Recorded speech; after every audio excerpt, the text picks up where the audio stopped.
And we have with us, we are very honored to have Professor Homi Kharas, who is the Senior Fellow in the Center for Sustainable Development of the Global Economy and Development Program of Brookings. Professor Kharas previously served as Interim Vice President and Director of the Global Economy and Development Program. And prior to joining Brookings, he spent 26 years at the World Bank, serving for 7 years as Chief Economist for the World Bank, East Asia and Pacific Region, Director for Poverty Reduction and Economic Management, Finance and Private Sector Development.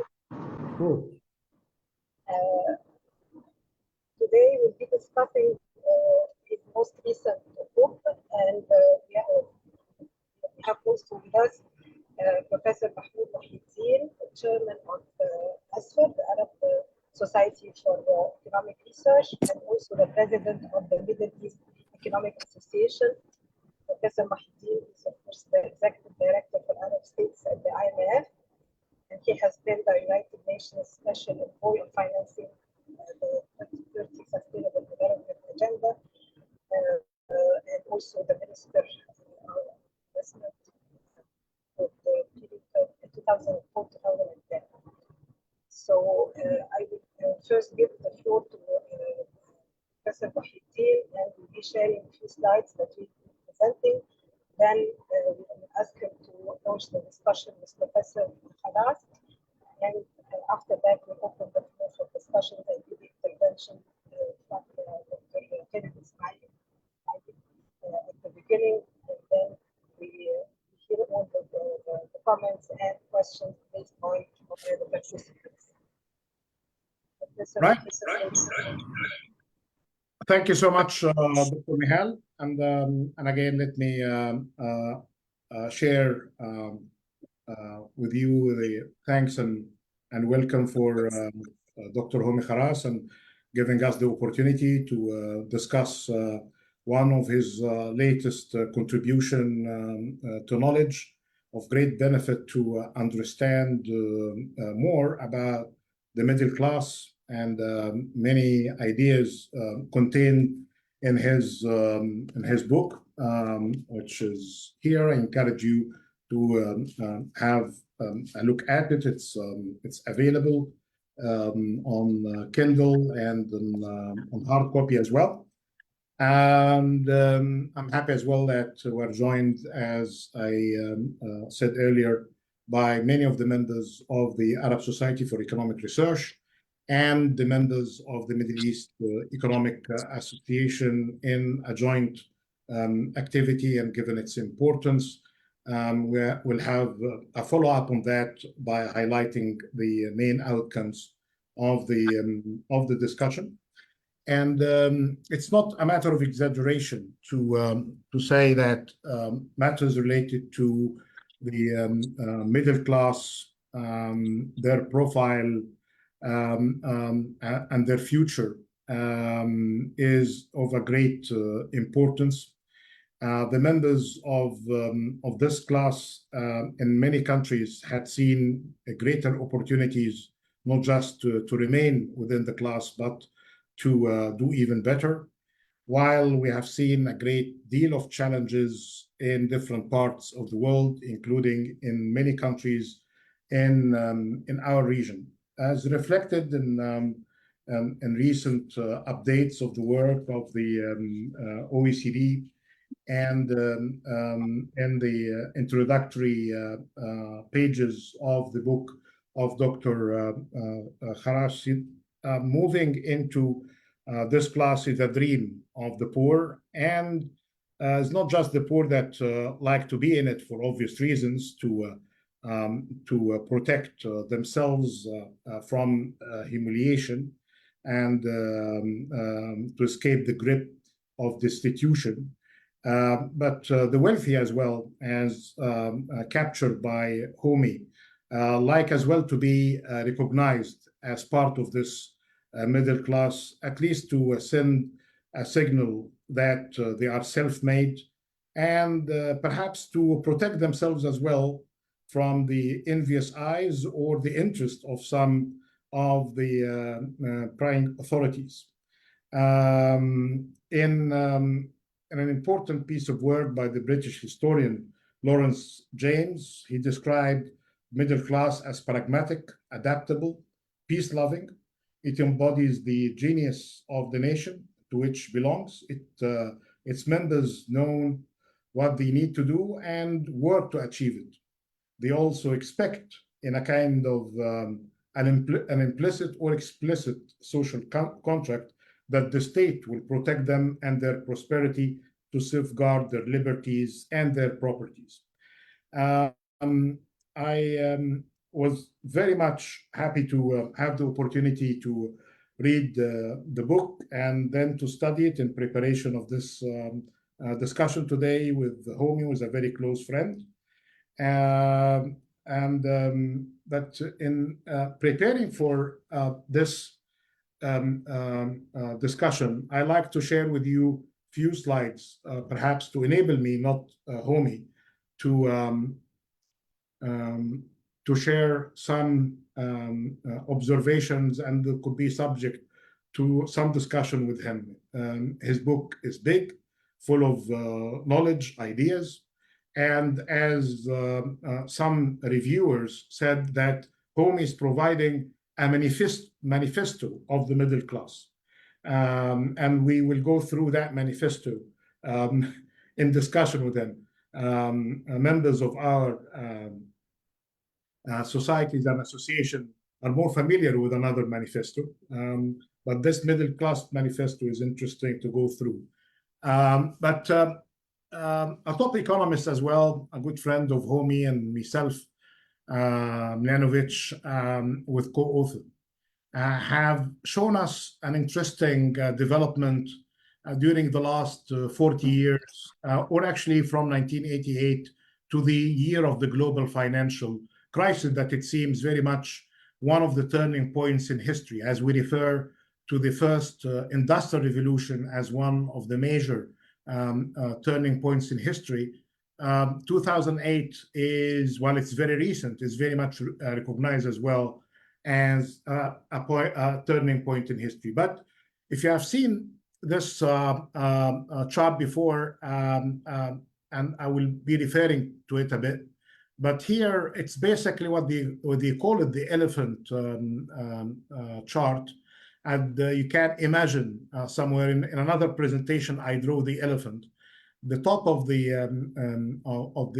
chart here, number C, or letter C, you will see the 1% with them capturing a great deal of the income.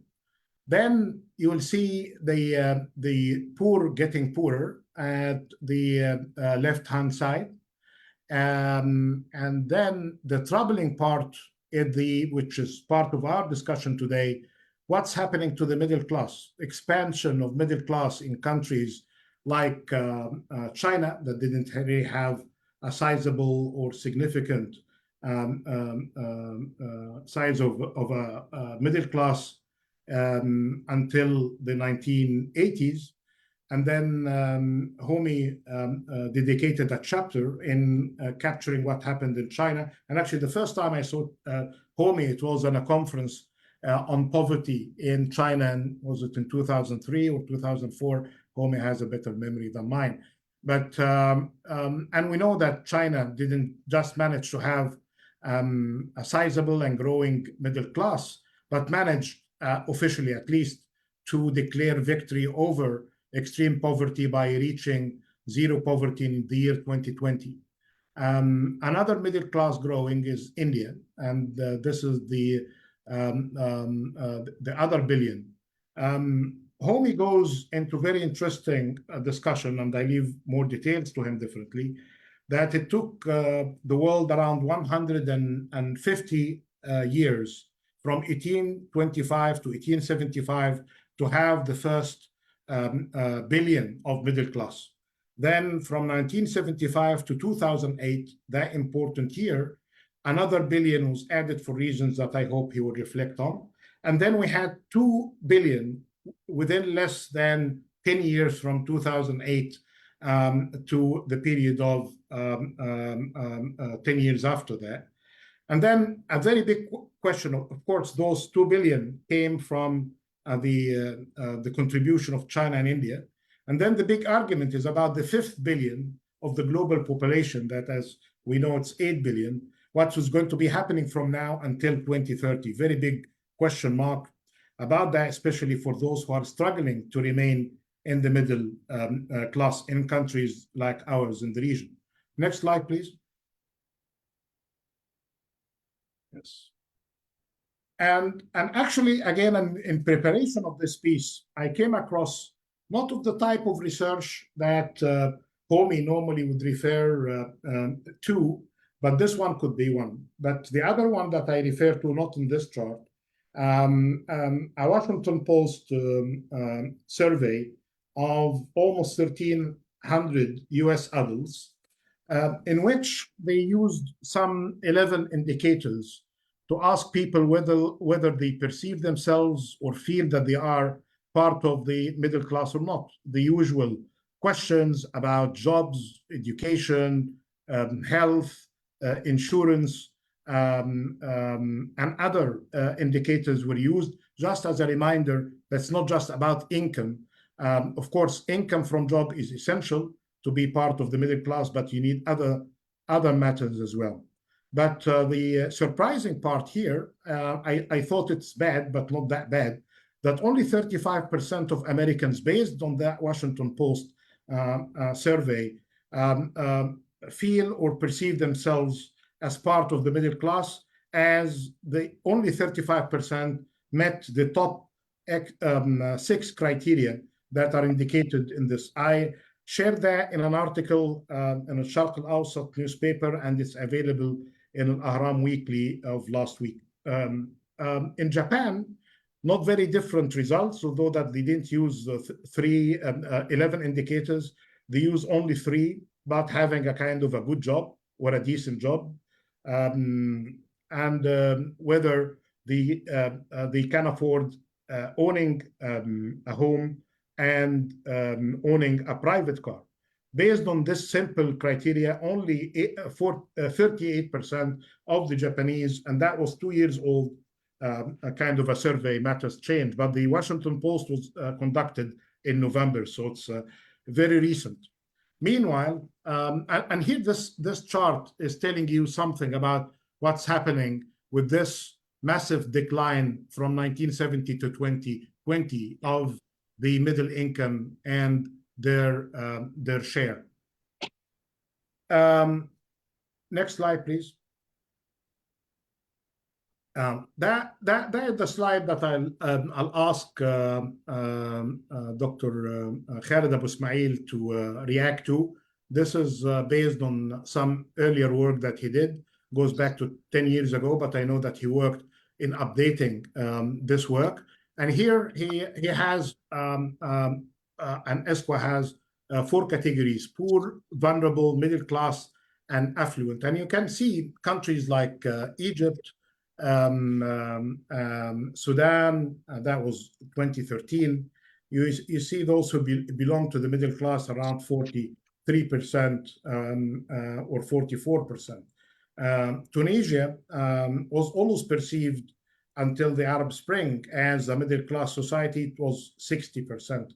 But the story goes on. Of course, Oman has a smaller middle class, but those who belong to the affluent segment of the society are more.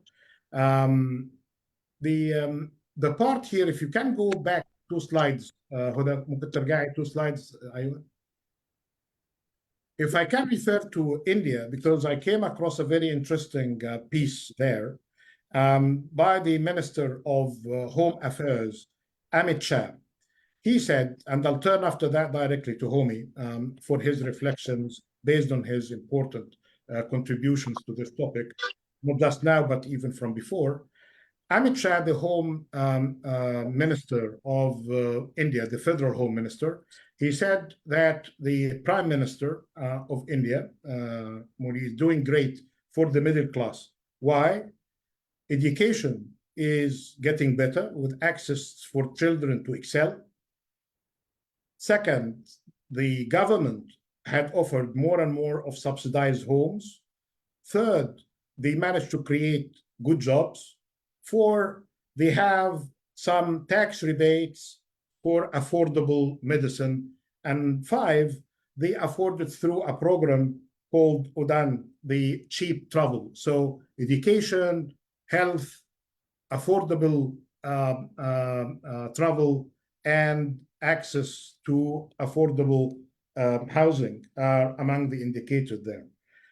If you can, that's why you can see in this issue of the elephant curve could be capturing these kind of shifts. Why the Chinese are more upbeat and more happy than before. على الشرطة. All right. Can you mute, please? Thank you. Sorry. Dr. Nair, can you mute? Thank you. And then my very final slide, Huda, can you go to the very final slide? Very final slide, yes. Next, please. Next, please. Yeah, here this is, no, the one before final. Excellent.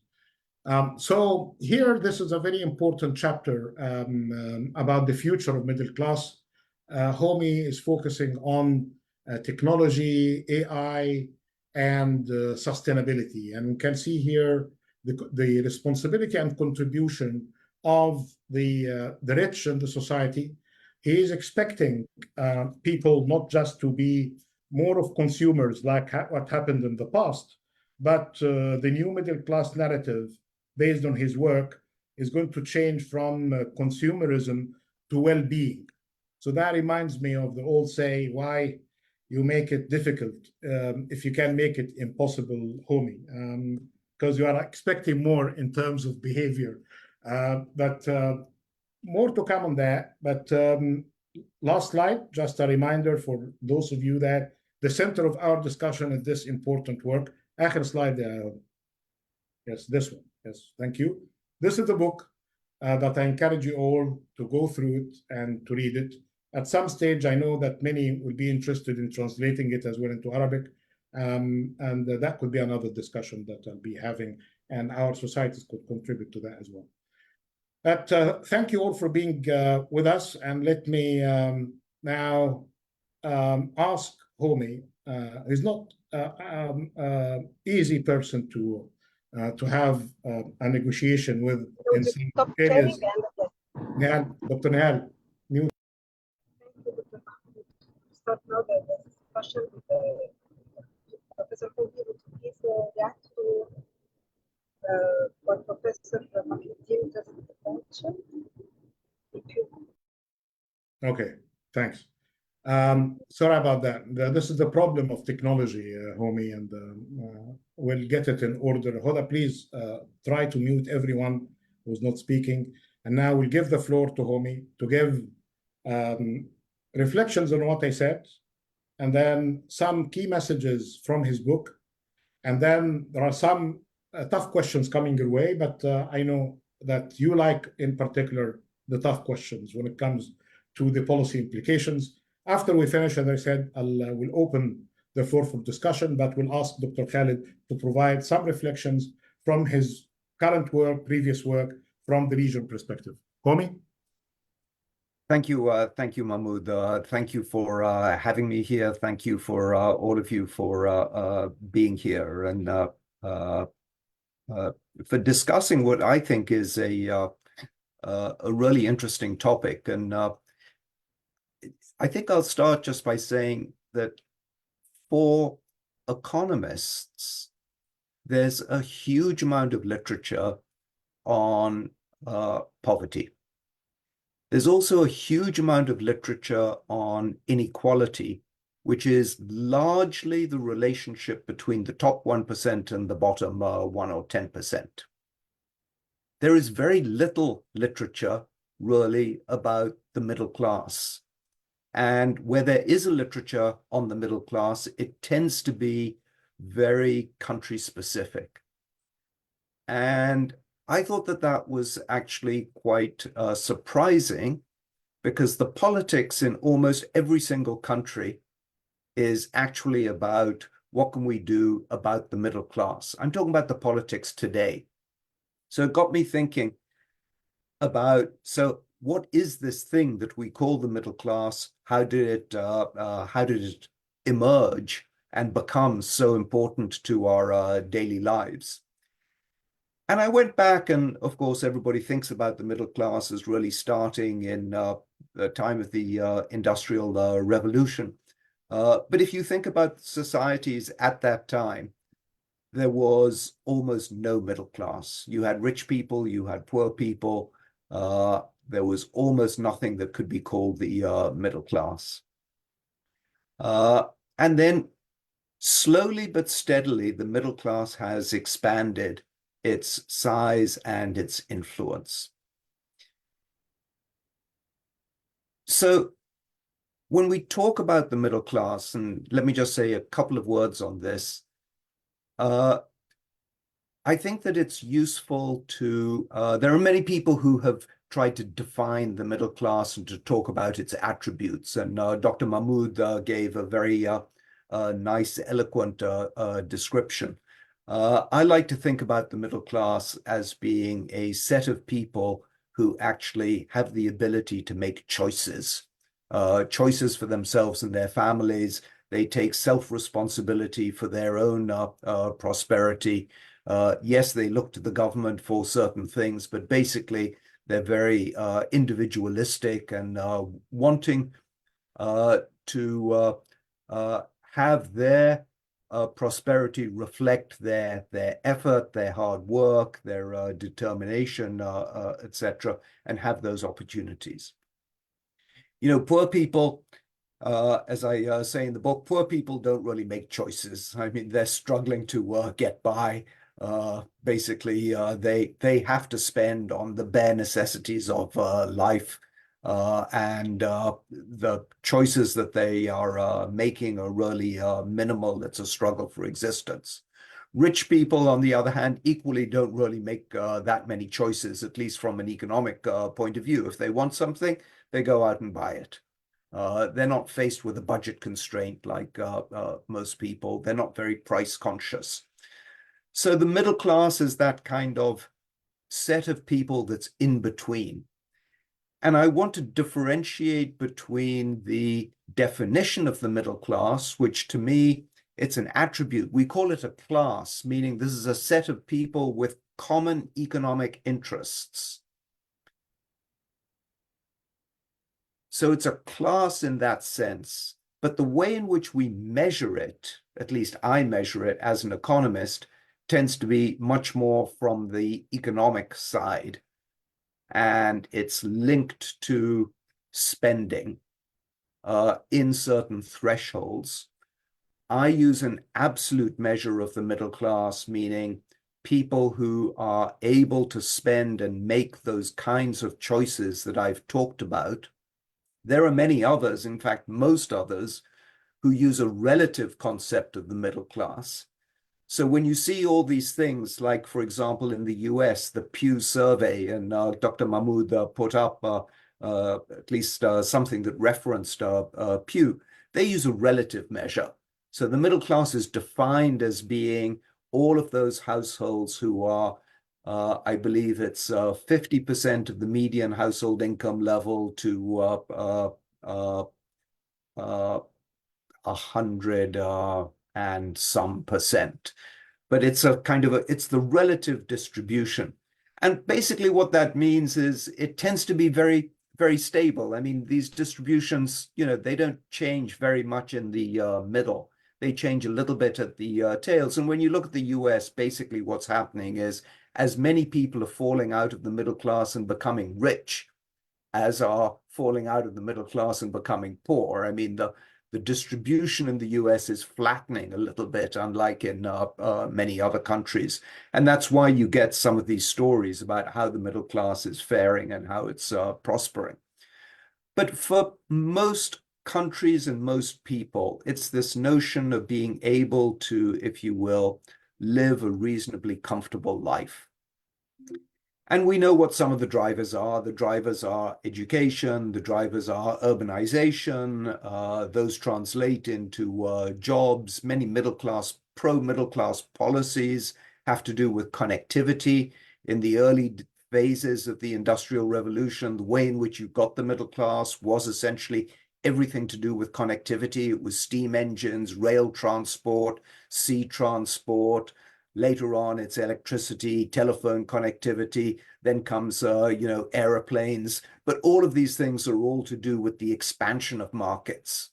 And the reason why, in my mind, we've had this extraordinary acceleration of the number of people in the middle class in the world is because of globalization and the ability of globalization to then integrate first some of the Southeast Asian, the Asian Miracle countries.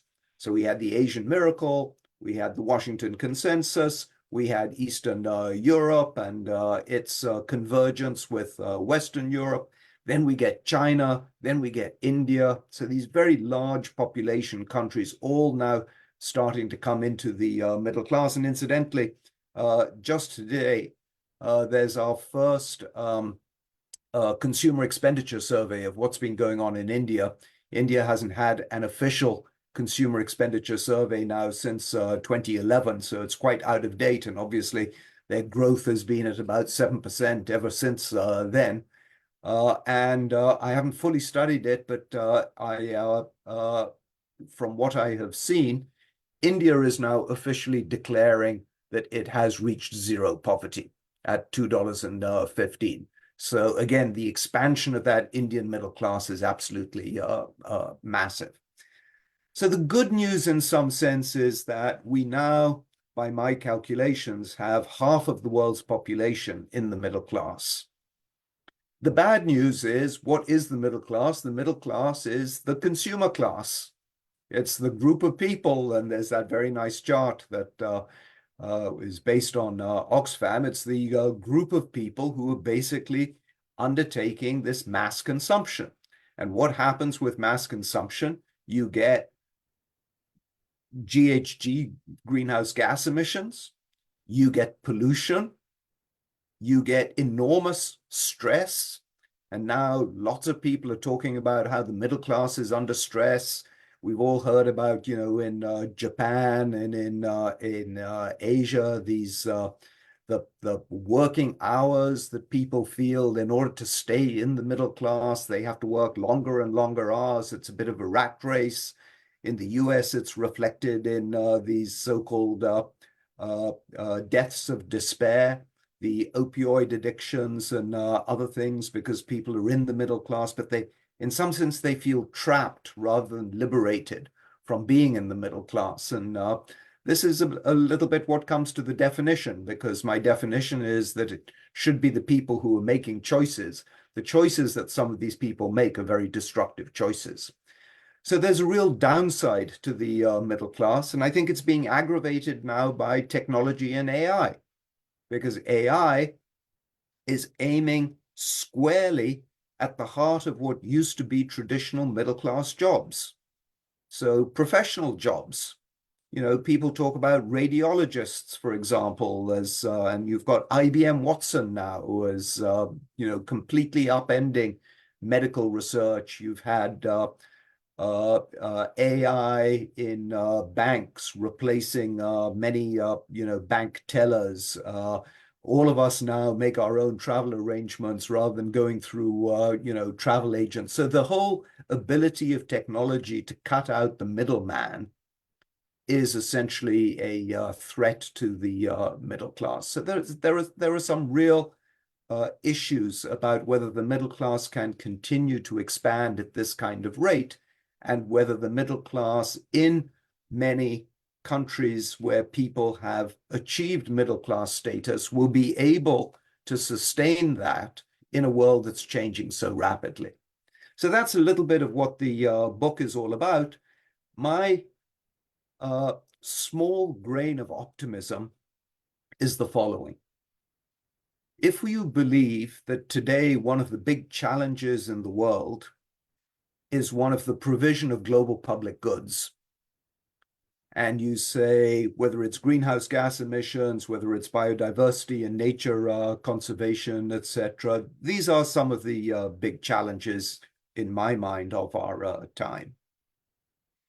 If you think that this would somehow, governments across the world would get together and embark on a project to save the planet through multilateral action.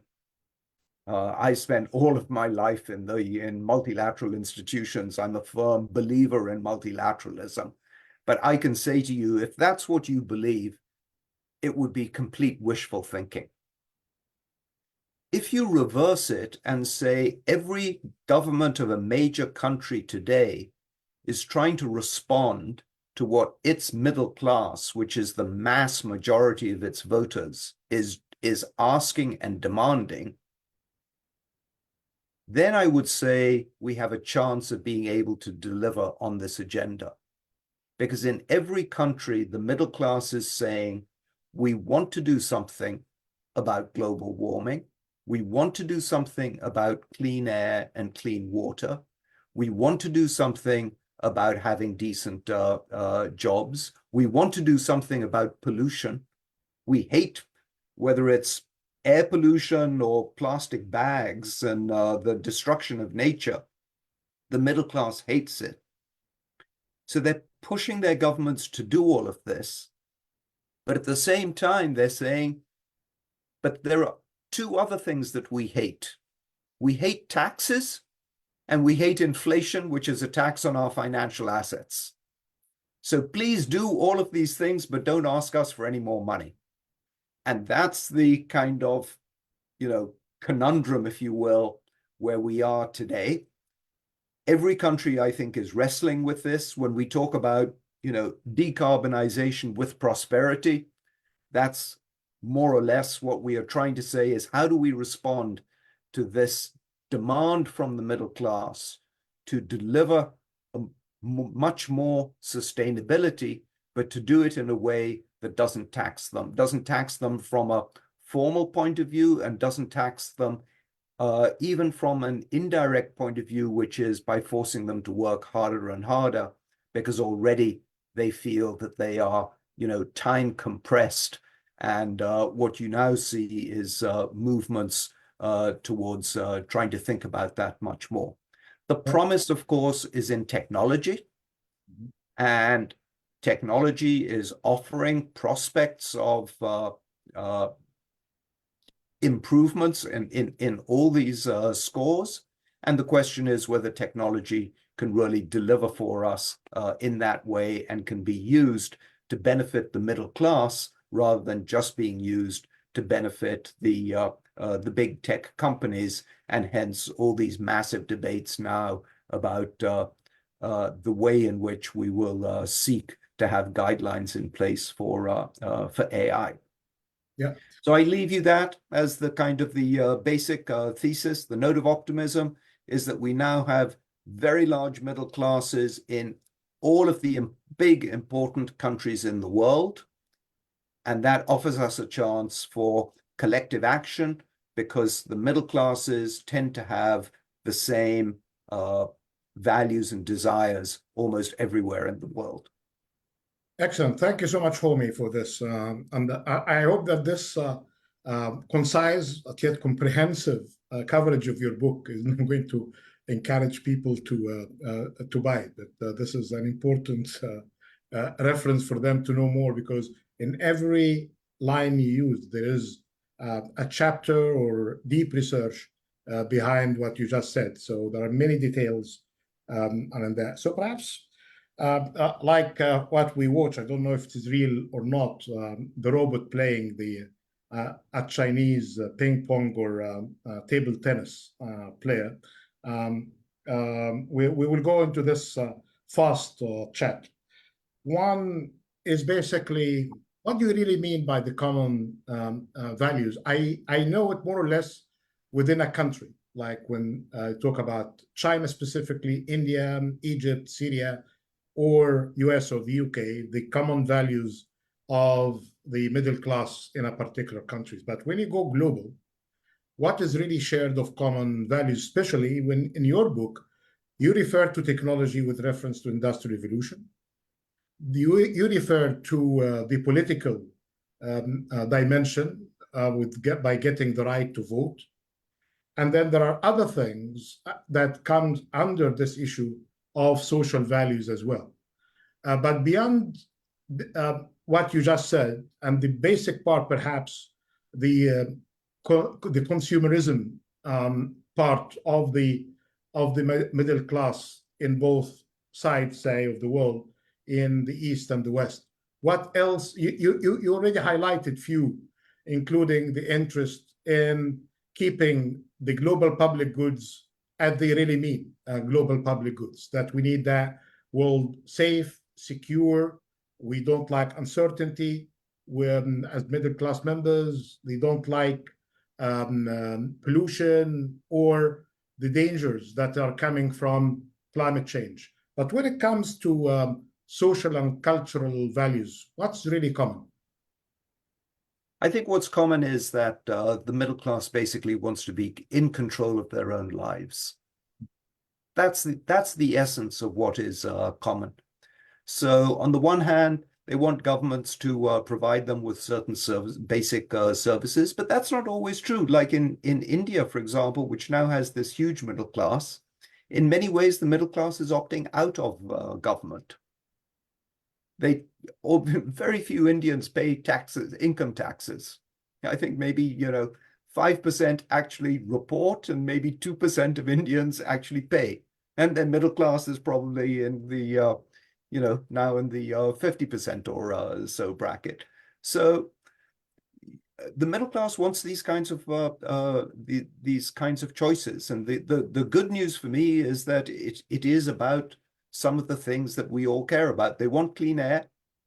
The reason why China and India are cleaning up coal plants is not to save the planet. It's what's the point of being middle class if your kids can't go outside and they all have asthma?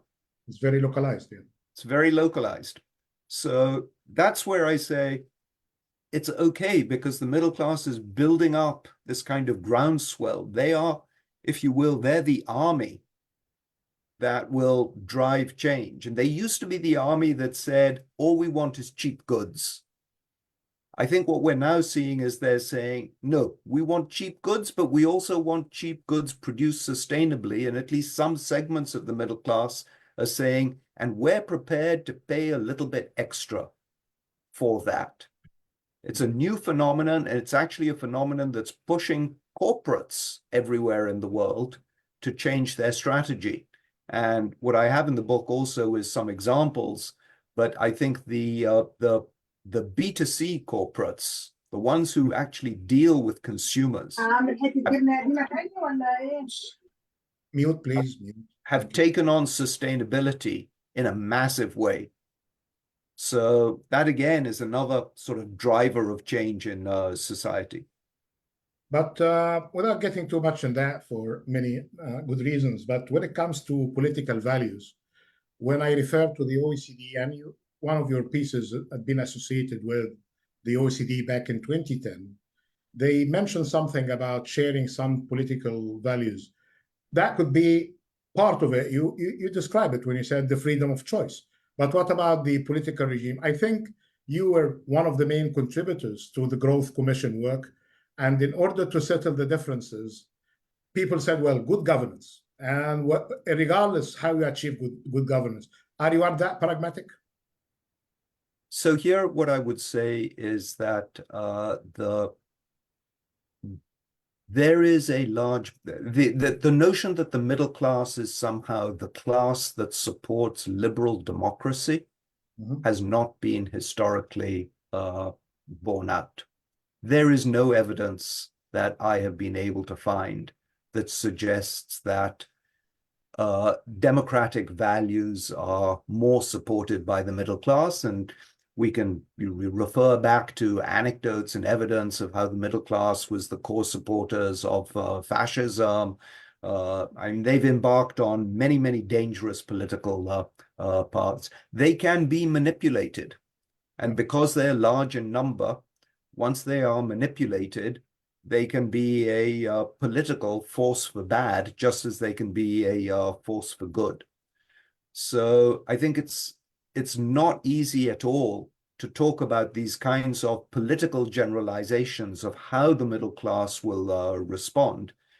I would just say that if you always come back to saying this is how you regain control of your own lives, that should be a good political message to the middle class. It can be misused. I mean, if you were to ask me personally, I think that's being misused today in the US in the political discourse. We'll come back to that, and I think the question and your answer, I bet, had made many of the participants eager to reflect on that, especially that you are more ambitious than the standard by moving from consumerism and the issues related to choices within that kind of definition into well-being.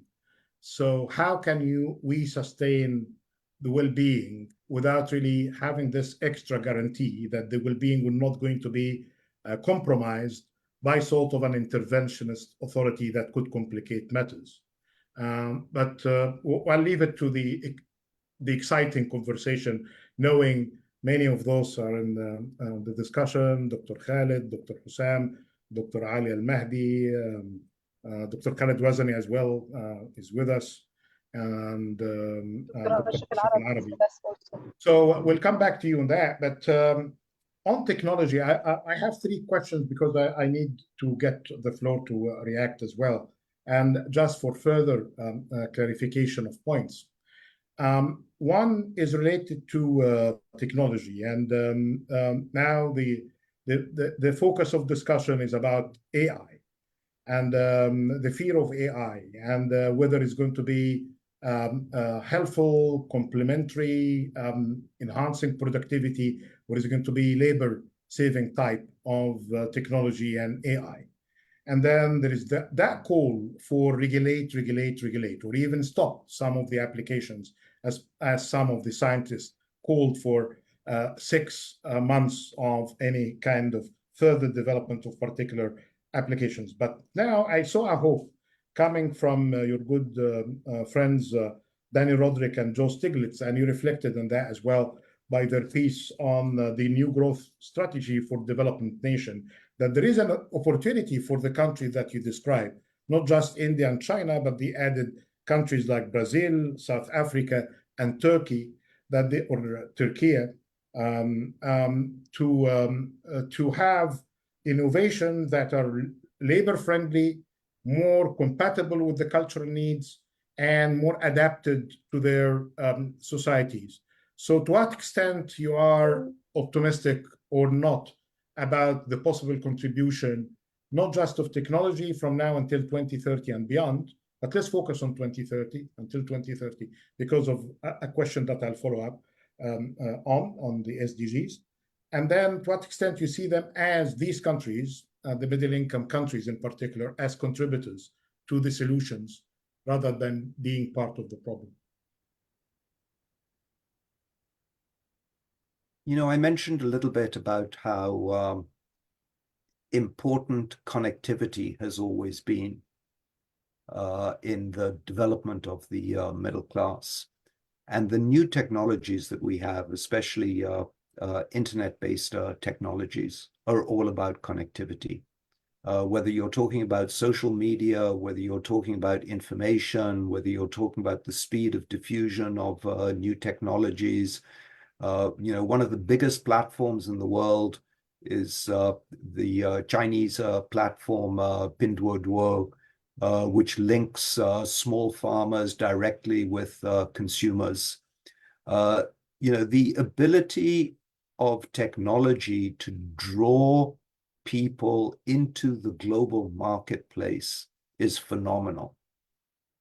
In fact, it's these kinds of technology platforms that have, in essence, solved potentially the problem of SME finance that we've been talking about in development circles for 50 years.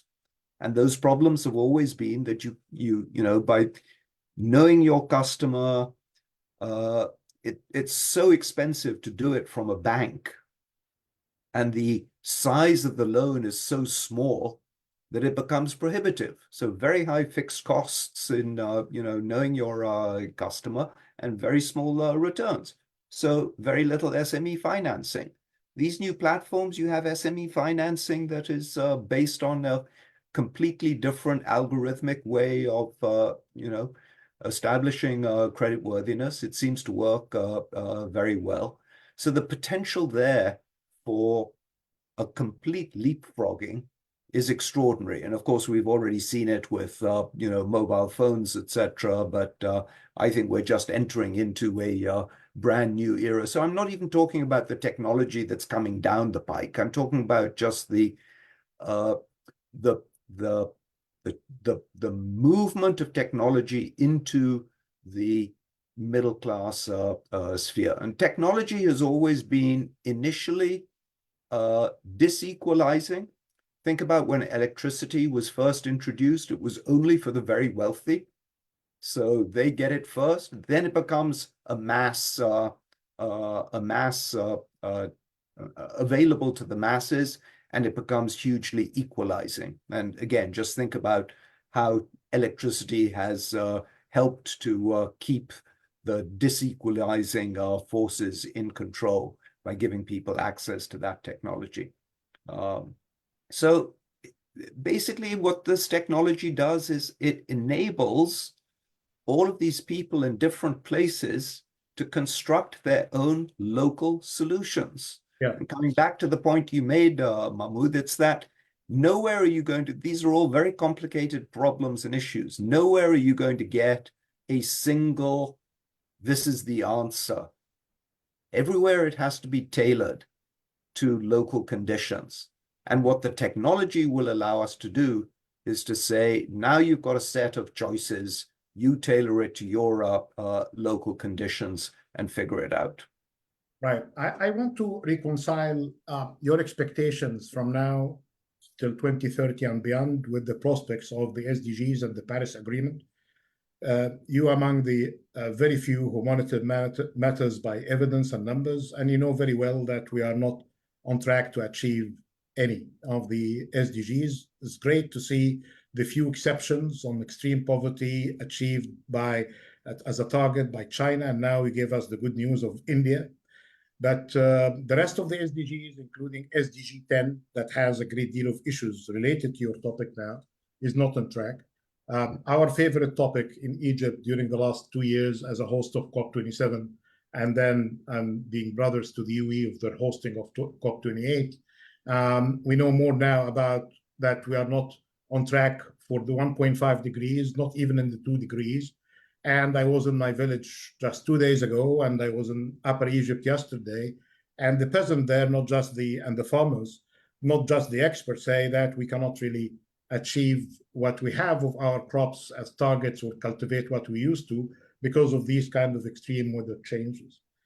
Meanwhile, as well, to complicate matters, some of the elements that helped the last 2 billions and the acceleration of getting the 2 billion, the billion of China and the billion from India, is globalization. Trade was not really restricted.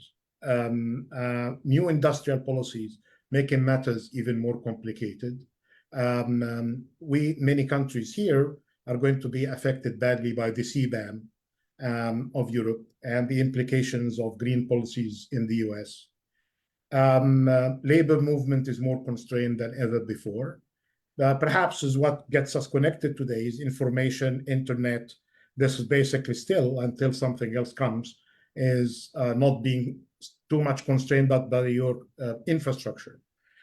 So how can we reconcile the bad expectations on the trajectory from now until 2030 for the Paris Agreement and the SDGs, and this great hope associated with rising middle class?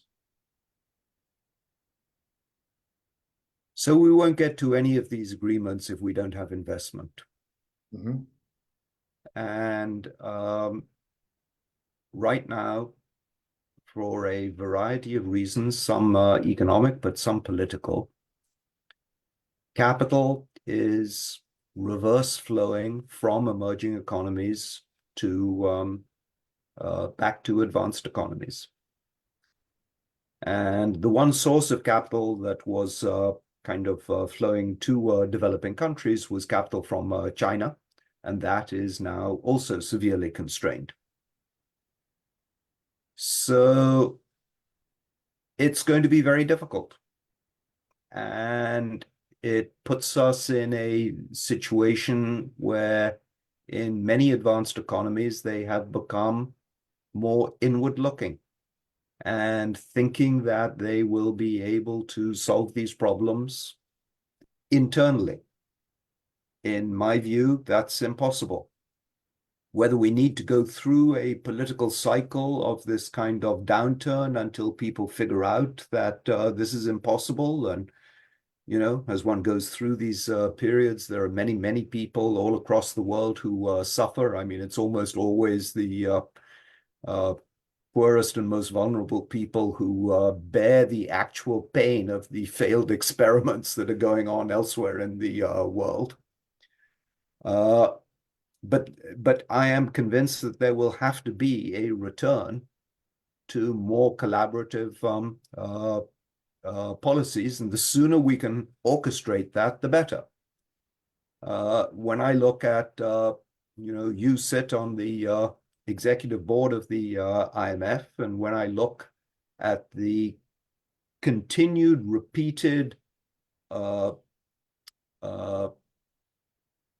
advocacy of fiscal consolidation,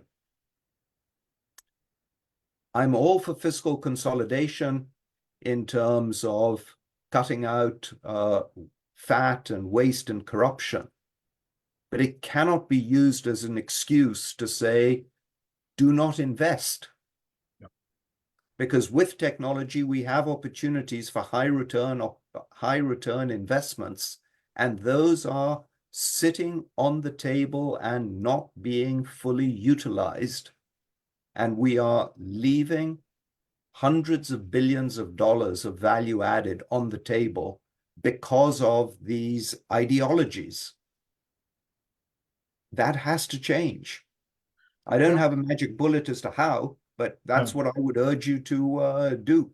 You know, fiscal consolidation is great, but it's something that's come out of an advanced economy mindset, because in advanced economies, governments do no investment. Yeah. That gets me into my very final question, based on an argument that you put about matters related to what is expected from that new middle class. That some of the reviewers of your book and some of the discussants called it Homi's manifesto for the middle class, and what is the kind of objective they need to have, and how to protect themselves and to protect their countries and the global system at large. I think we covered areas related to technology and sustainability, but matters related to inequality, and you mentioned issues related to who gains what and who doesn't. That reminds me of that nice book by Professor Rotham, Who Gets What and Why. But we had many discussions, including with colleagues in this session with you, including Dr. Khalid and Dr. Hassan, that we, Dr. Ali Al-Mahdi, and others, that we know more or less what to do when it comes to poverty alleviation and helping the poor. And you mentioned that at the very beginning, that we know more about poverty and dealing with poverty, and those who are going to remain in poverty through the different policies and measures. We are very much stuck in the toolkit when it comes to how to save, protect, and support the middle income if they cannot help themselves. I mentioned deliberately the reference to the federal minister from India about the 5 areas in which he sees his prime minister doing well. That needs, of course, to be scrutinized. This is a political statement. But you referred as well to its not it's the economy stupid, it's the middle class stupid by the two advisors to Mr. Clinton.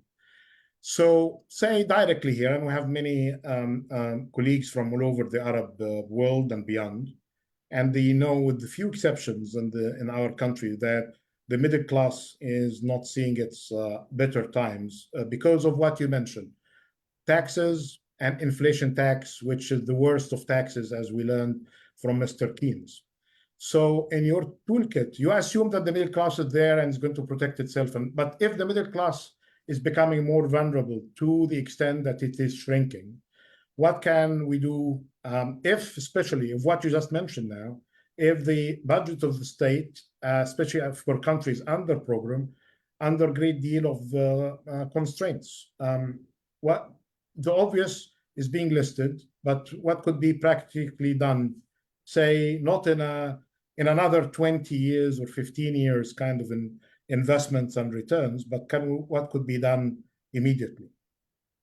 So one thing I've started to think about a lot is the role of insurance. Mm-hmm. The middle class, as I think many people have said, they hate instability. And in many ways, what technology is asking from the middle class is for more of them to become entrepreneurs.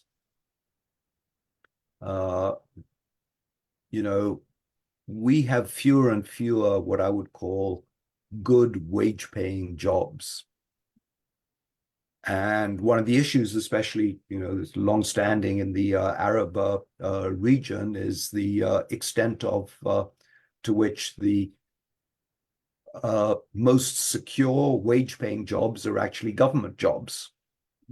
And are those productive or not? And what we've seen is that the middle class thinks this is the ticket and the ladder to being in the middle class and success. And they pay a very high price for that ticket in terms of the waiting times to get a public sector job. Yeah. So we need to have what I would call a new ladders to the middle class. Are these in technology? Are they people becoming independent coders? We don't really know, to be honest. But what we do know is we're going to ask people to take a bet on it. And if they're going to take a bet on it, they want to know, is there going to be a safety net if I fail? Mm-hmm. So you look around at the numbers, whether it's life insurance, health insurance, insurance for farmers against natural disasters. The developing world is massively underinsured. And there's some very interesting reports by Swiss Re, the big reinsurance, of these so-called insurance gaps. And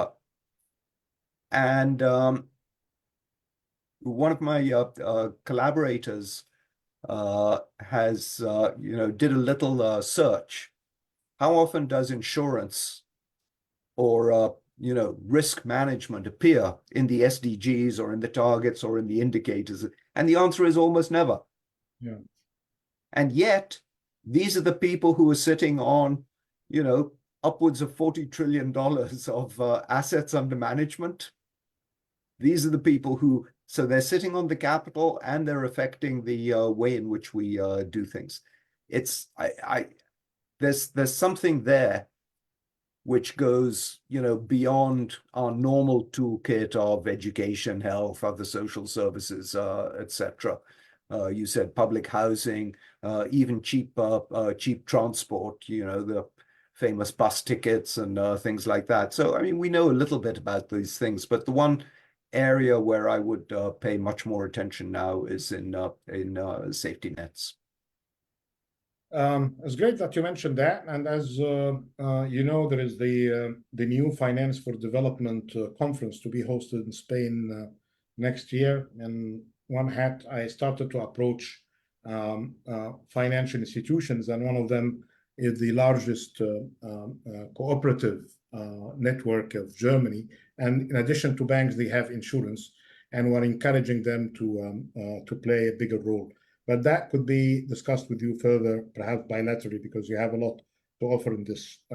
But this is great, and I think we took our 1 hour as planned. We will leave the rest to Dr. Nihal to moderate, and with her permission, we agreed that we'll give Dr. Khalid 3-4 minutes at the beginning just to give us the regional perspective. But Dr. Khalid is never restrained by anyone, including me. He's free to react to whatever he likes, but I'm expecting from him to say more about his work in the region in Egypt.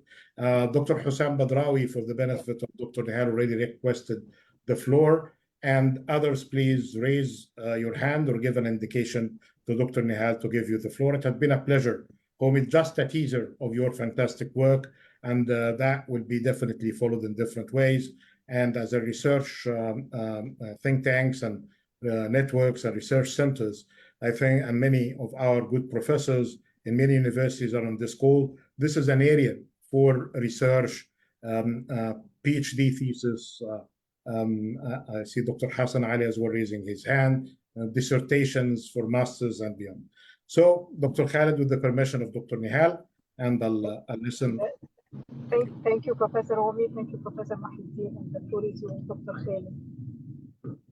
Thank you, Dr. Mahmoud. Dr. Homi, thanks very much. And it's you're absolutely right, Dr. Mahmoud. It's very difficult to be restrained when discussing these issues. There's been a lot covered. A lot that I agree with, but there are a few points that I also disagree with, and it's from that entry point that I'd like to begin before going into the regional story. So I'm going to take advantage of the fact that I have the floor and tell you what I agree and what I disagree on. Of course, I agree on the very little work that's been done on the middle class. It has inspired people like myself to spend almost 3 years of my life trying to think about the questions of the definition of the middle class, the role of the middle class, aspirations of the middle class. Is there something like a global middle class? I haven't yet moved on the global scale, but it's work in progress. So that's point number one I agree on. Point number two, I agree with you on the capability approach. I'm assuming you're coming from a Sen-like perspective, but I don't want to get into the intellectual pre-analytics here, but it's important, because if that's the approach, conceptually, then, and I've been having a lot of discussions with Sabina Al-Kir and company, the best way to measure the middle class, Homi, would be actually from a multidimensional point of view. So think about that. That's just a thought out there for you because then you can go with the whatever that is, whatever multidimensional approach that is. And Al-Kir Foster have worked a lot on developing a tool. But it could be an entry point. I don't think a lot of people have actually thought about it from that angle. But yes, choices are important. And that actually brings me to some of the points I disagree with you on. But let me first continue on what I agree with you. I agree with you that it's been a phenomenal rise of the global middle class. Okay. And I agree with you that there's, and with Dr. Mahmoud, there is such a thing as a middle class trap that has to do with the nature and the pattern of growth that have been associated with this, right? With this rise. What I disagree with is the choice of measurement methodology on the economic part of the definition, which, again, we can agree on that middle class is a very multifaceted phenomenon. So this is just, our discussion has been mainly on the economic definition of the middle class. There's another social definition which we use in ESQA, in addition to the economic one, which is mainly on the occupational ladder. But I don't like using fixed thresholds. Okay, and I'll go back to something you mentioned. For example, if you use a fixed threshold to measure poverty, you're absolutely right. There are no people living below 215 in India today, but it doesn't mean that there are no extreme poor in India today. So how do you solve this conundrum? Okay, because you want something that is common, right, across countries, but at the same time retains a country specificity. We have been doing a lot of work on that, and we have now developed absolute and yet relative, somewhere in between poverty lines that are country specific, yet allow for comparability across country. I've had a discussion with James Foster on this. It basically goes back to Engels' law, okay, and your ability to compare across countries depending on the relationship between the poverty line and mean consumption expenditure. It works, and it's actually the basis for our new work with the World Poverty Report that we're working on. Now, the implications are going to be quite strong, in a sense that they're going to change your narrative on the middle class. Yes, there will be a rise, but it will be far from spectacular. Okay, so when you actually retell the story of the middle class using that methodology that takes into account the real notion of poverty, depending on national definitions, but made to have set the same standard across countries, then you have a different narrative. So that's the first point that I want to mention. Now, how do I bring this back to the region?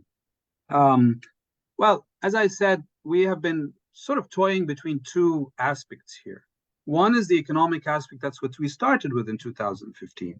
And of course, we wanted to solve that problem, the definitional problem. So we said, listen, we know who the poor are, okay? We can use these national thresholds. We know who the vulnerable are. We can use the Revalian upper poverty line as a proxy. The problem is isolating the affluent from the middle class. And this is where we went back to some of my new school thinking on Thorstein Veblen's conspicuous consumption.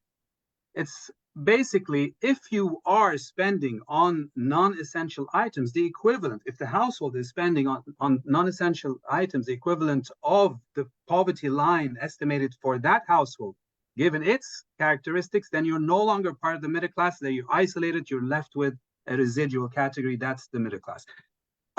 I think it makes sense. And of course, generalizing it across countries is difficult, but then we can use the World Bank's notion of having multiples of the poverty line to be able to do this in a global framework. But the findings are for this region as follows, to answer Dr. Mahmoud's question. There's no doubt that the region has witnessed a phenomenal rise in poverty rates, whichever way you look at it. And it's mainly for conflict-affected countries, but even in countries like Egypt. And to a lesser extent in other countries, the Maghreb region has been mainly stable, but countries like Egypt, of course, Jordan also a rise in poverty. And so this is the only region in the world where, whichever way you look at it, even if you want to use the 215 a day, even if you want to use national poverty lines, or if you want to use our ESCO poverty line, there has been a rise in poverty. So from a money metric point of view, poverty has been going up. If you take the social definition of the middle class, the occupational definition, which I'm not too much of a big fan of, but let's go with that. Okay, so you have an occupation. It's basically the OECD definition. And then you look at these guys in the middle of the occupational ladder, and then you sort of tell the story of what happened to them from an economic point of view. Then you also see that remarkable decline and impoverishment of the middle class. And it's very clear in the case of Egypt. And we have 5 surveys, household surveys. Dr. Hib Al-Laythi, Dina Armenios, and colleagues from ESCO and myself have just finished a chapter. And we showed clearly the social middle class is becoming impoverished, and in a sense, the capabilities of the middle class are, from a SEN point of view, actually increasing from a human development point of view, because the educational level of this group is improving. And a lot of the MPI indicators are improving. But the economic aspirations they face and the labor markets and the prospects for decent work are not there. So that's my 2 cents, Dr. Mahmoud. There's a lot of work to be done, I think, still at the global level. And I would like to maybe have another follow-up conversation with you, Dr. Homi, on that. I think I would very much benefit from your insights on this. But for the region, it's clear. We have an impoverished middle class, and it's especially clear in the case of Egypt. Now, why is that happening? That's the subject of another discussion. I would say it is the result of a lot of factors, governance included, but also fundamental problems with economic policies and the design and choice of economic policies. I'll stop here. Thank you for giving me the floor. Thank you. Dr. Nahal, are you able to moderate? So let me help Dr. Nahal until she comes. Many thanks, Dr. Khalid, for this contribution. I'm happy to connect you both, Dr. Homi and Dr. Khalid. But as I said, there are 3 requests. We have Dr. Hussam, Dr. Alia, and Dr. Hassan Ali. And if you don't mind, Homi, let's have this first round of 4 interventions, and perhaps we have another opportunity for another round. Dr. Hussain, the floor is yours. Thank you, Mahmoud. Thank you, Dr. Homi. This is very interesting. It printed in my mind the definition of the middle class, those who can make their own decision, because the poor cannot make it and the rich can buy it. So the idea of, apart from the economic security or income level or employment or education skills or home ownership, this is the part that affected my mind. And in the same way, I connect that to the fact that the middle class are more than 50% in every society. So they can affect political decisions. Yet, in developing countries, the middle class is crashed, in spite of being the pillars of democracy. Where can we go from there? Because there are so many pressures on this middle class: the economic vulnerability, the limited access to information, the government repression, the lack of political representation, are all directed to the middle class. So we have the power of the middle class, yet we have the problem of the middle class. The poor could be bought or pressured to vote to certain direction. The rich may not care, but the direction of policymakers should be the middle class. Yet they do not get the real interest of the political regimes in the developing countries. How can we solve this, Mahmoud and Homi? Thank you, Dr. Hussain. Right. Dr. Hassan? Now, Dr. Hassan, yeah, تفضل. Thank you very much, Dr. Mahmoud. A very intriguing presentation, and I agree with Khaled. I think the multidimensional definition is very important, and also the comment of Dr. Hussain is really basic. But I just want to take an issue with the proposal of Dr. Homi about how to deal with the issue of empowerment and how to increase or to deal with the middle class. The underinsurance or the underinsured LDC is rather a very interesting proposition, and how that might lead to improvement in the middle class size is even probably more confusing to me. The underinsured population in the LDC is for good reasons.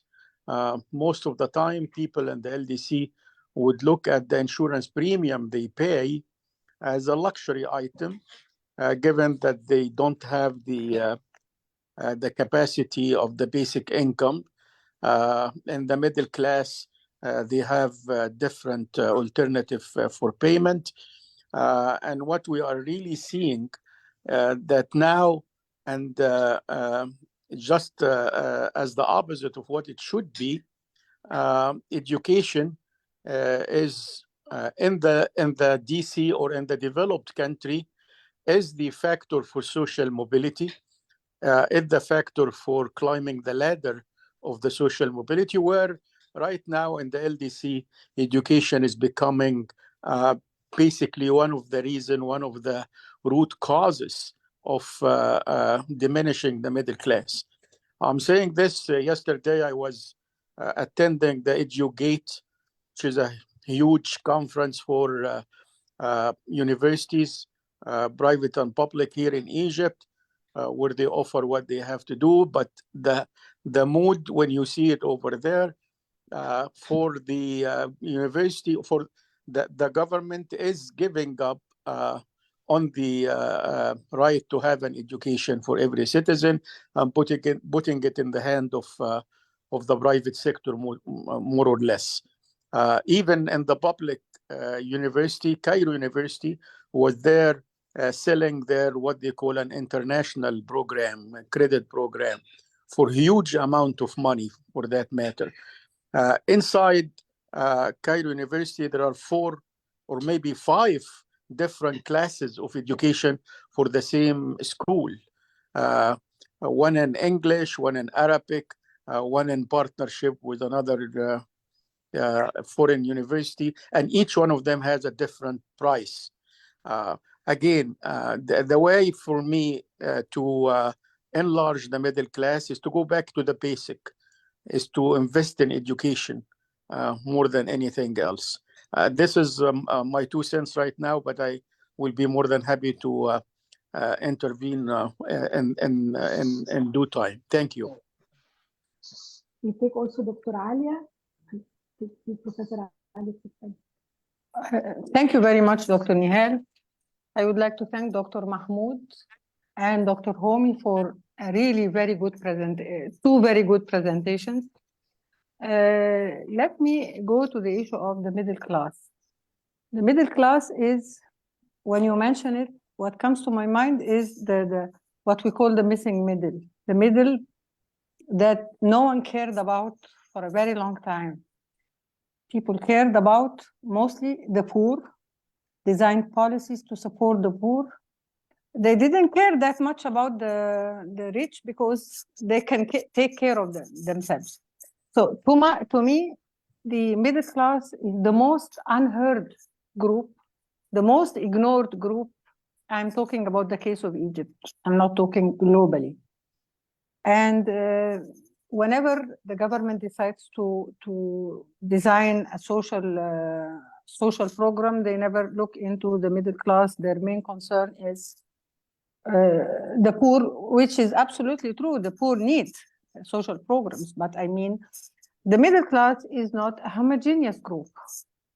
It's very diverse group. They are those who are better off within the middle class and those who are not, those who are worse and can be sliding into poverty soon. I mean, let's look at the case of Egypt and the recent high inflation rates, which affected, I mean in 2023, 2024, very high inflation rates, especially food inflation rates that affected those classes in a dramatic way.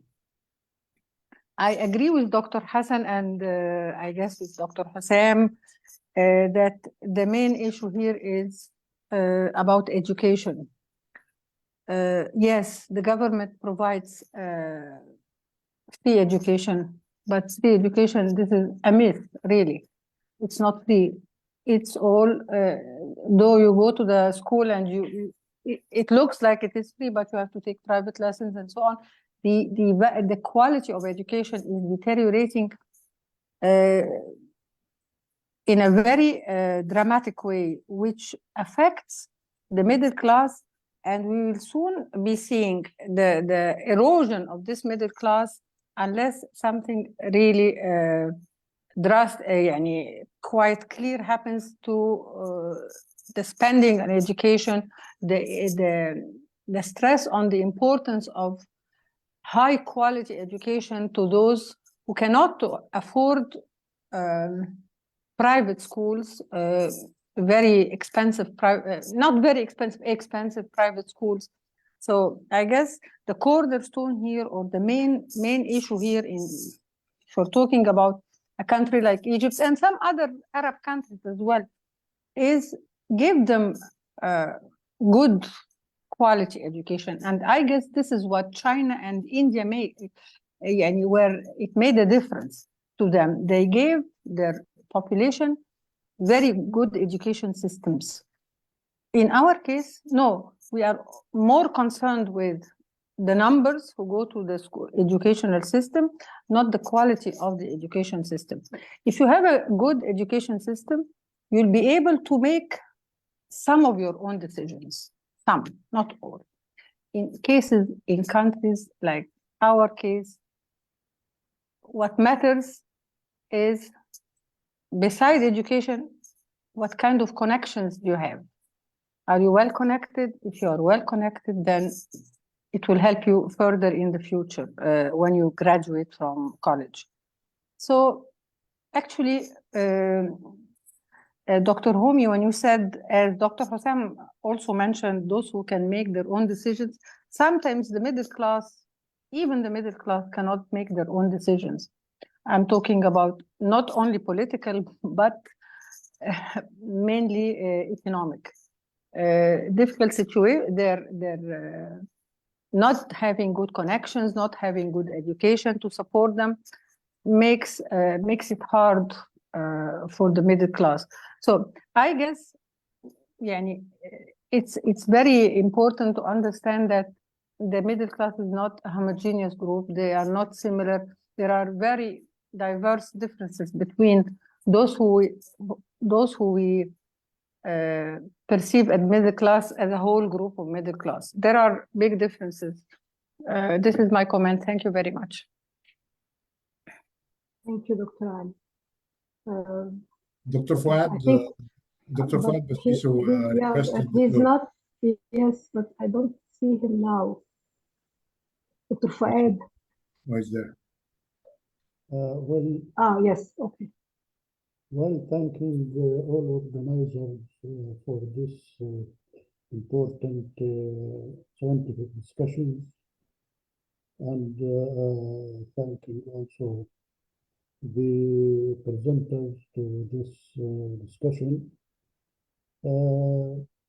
My comment and question relates to the framework of well-being economics or happiness economics. From this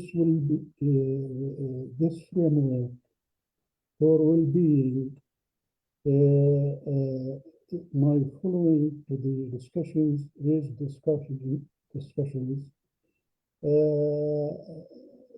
pulled me to have two questions about the middle class interest and middle class priority from the idea of society well-being. First comment relate to despite the poor interest are given more than the middle class, generally speaking. However, it is unsuccessful interest achieved despite this long interest given to the poor. This is why I read the question related to the relation between poor and middle class. So the question is how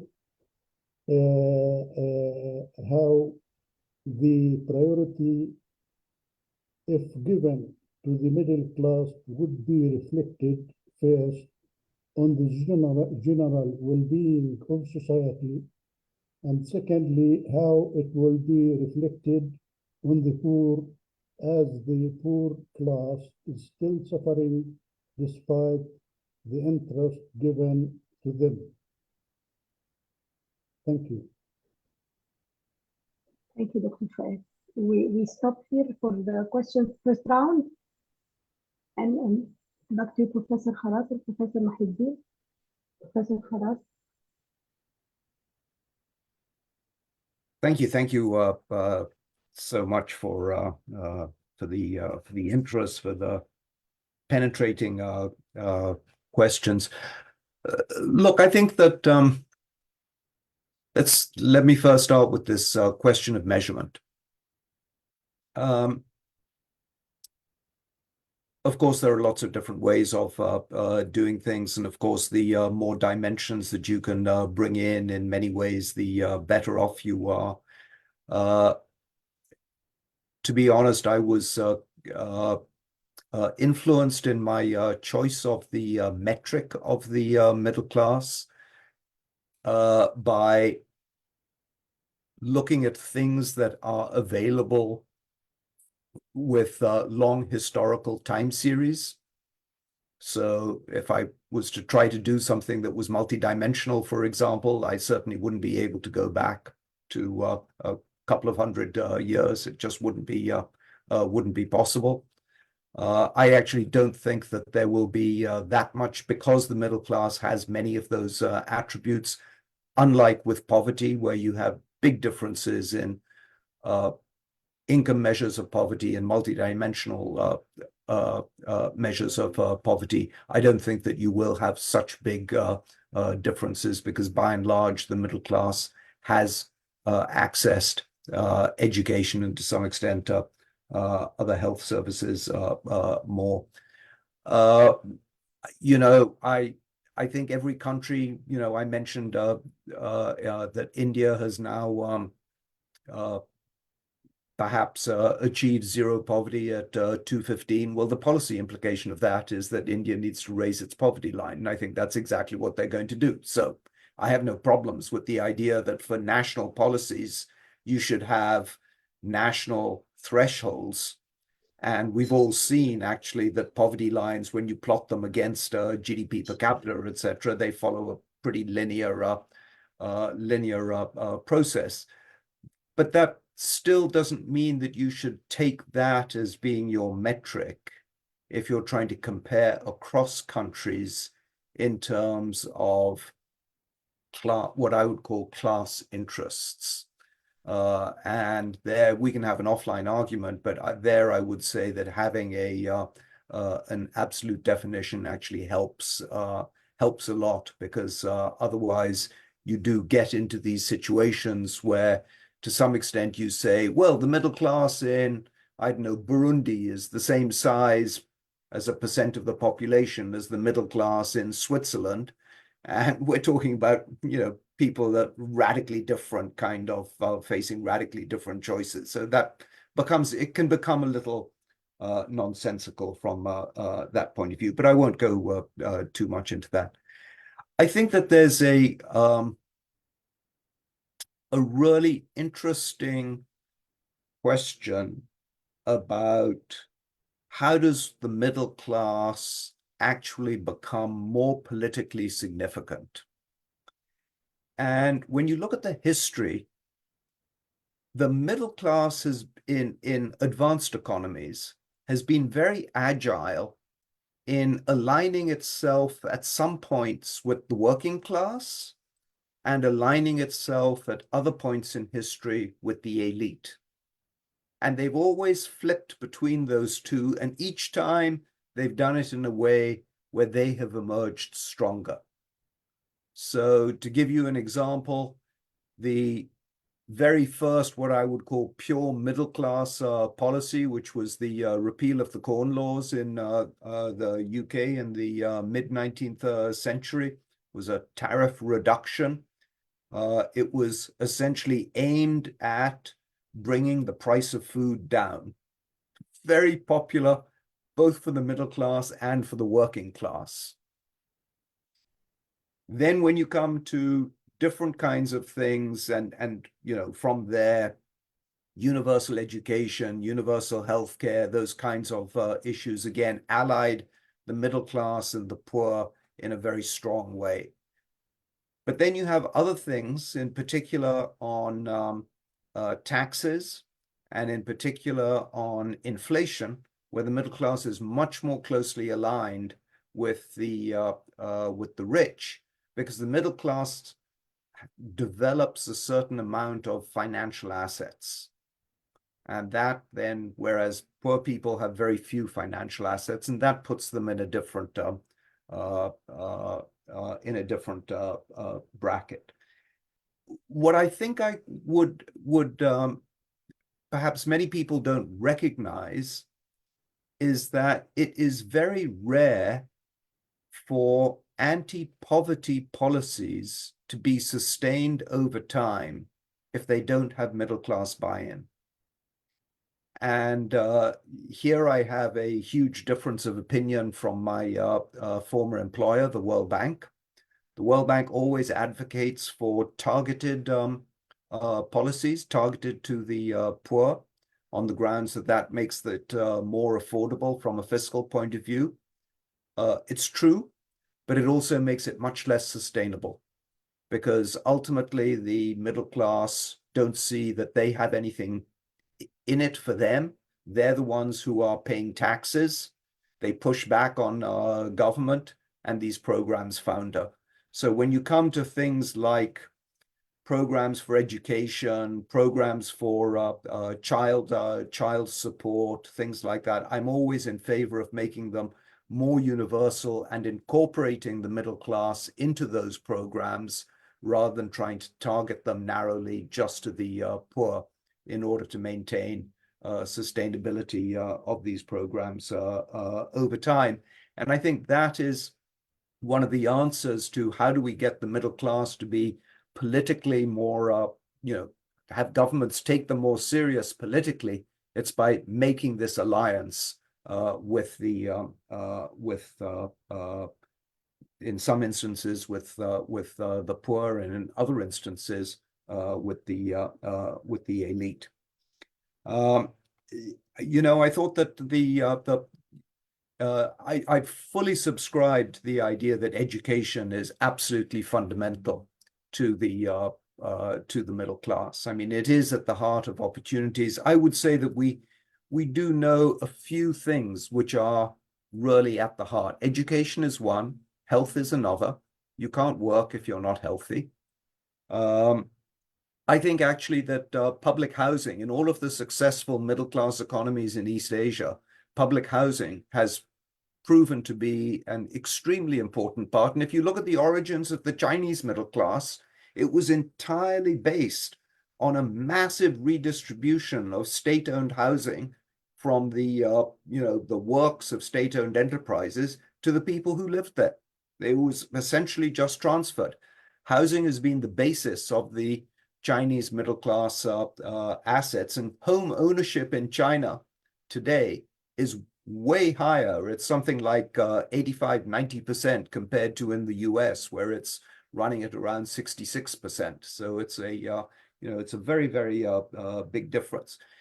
In the same way that we know that those things have been important, I think that today insurance will be important. And there was a comment that, well, insurance is thought of as a luxury good and the premiums are too expensive.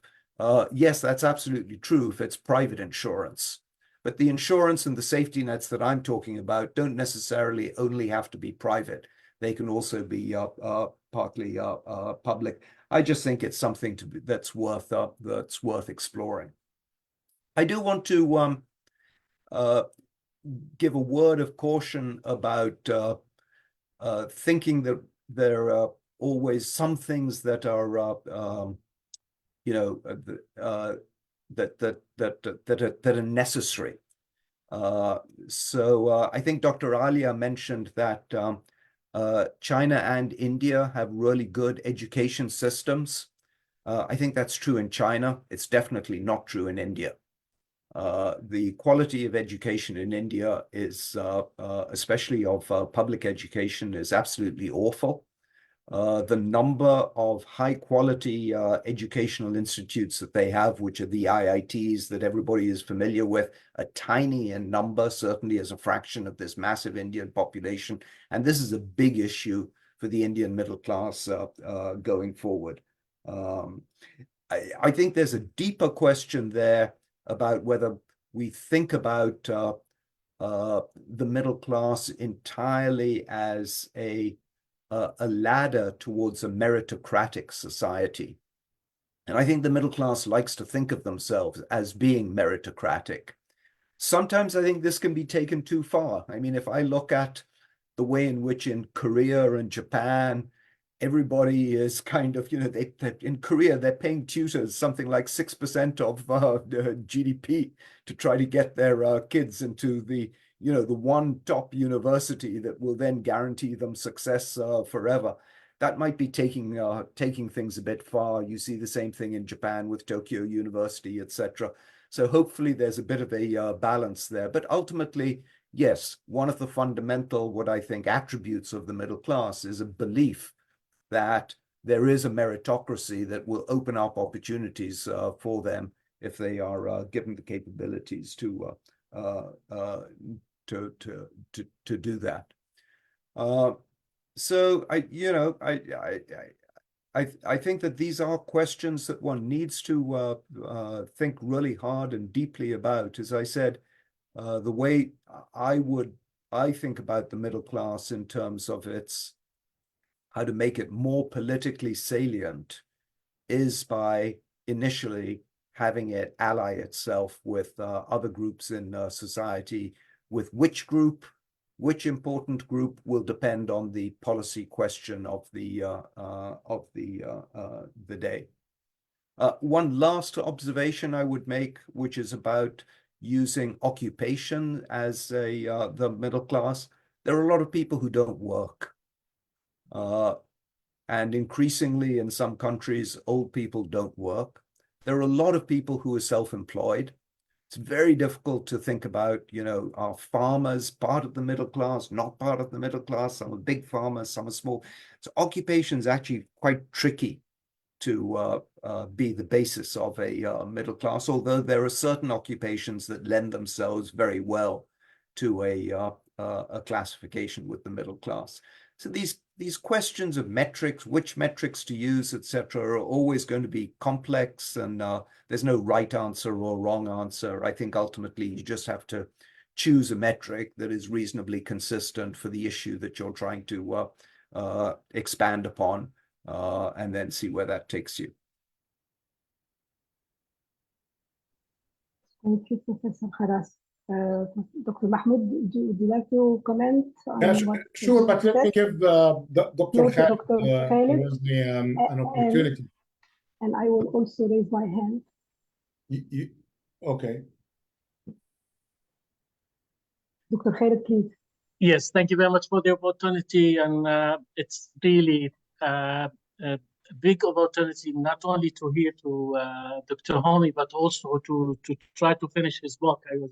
I'm one of the lucky ones who really was able to get the book in Dubai, and I'm in a trip to Amman in Jordan, and I'm trying to finish it. I'm halfway through, but I was trying to finish it just before we met virtually.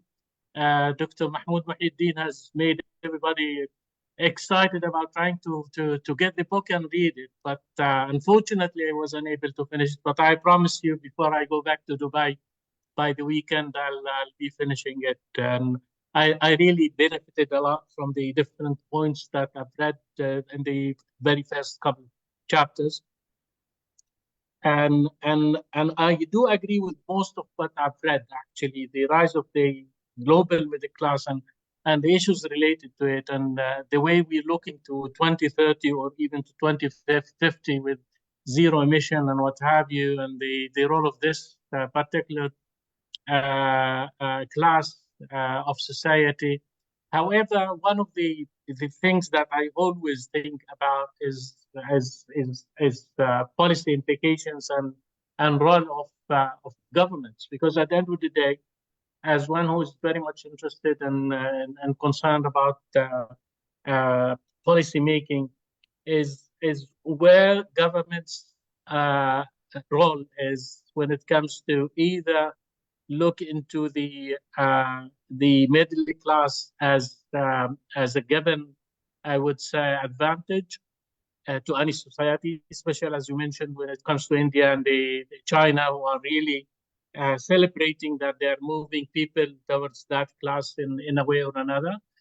And at the same time, how would the government prevent middle class to go down the ladder to poverty and poor, class or level? Because at the end of the day, when I look into it, and while I was reading the book, I was thinking about two things.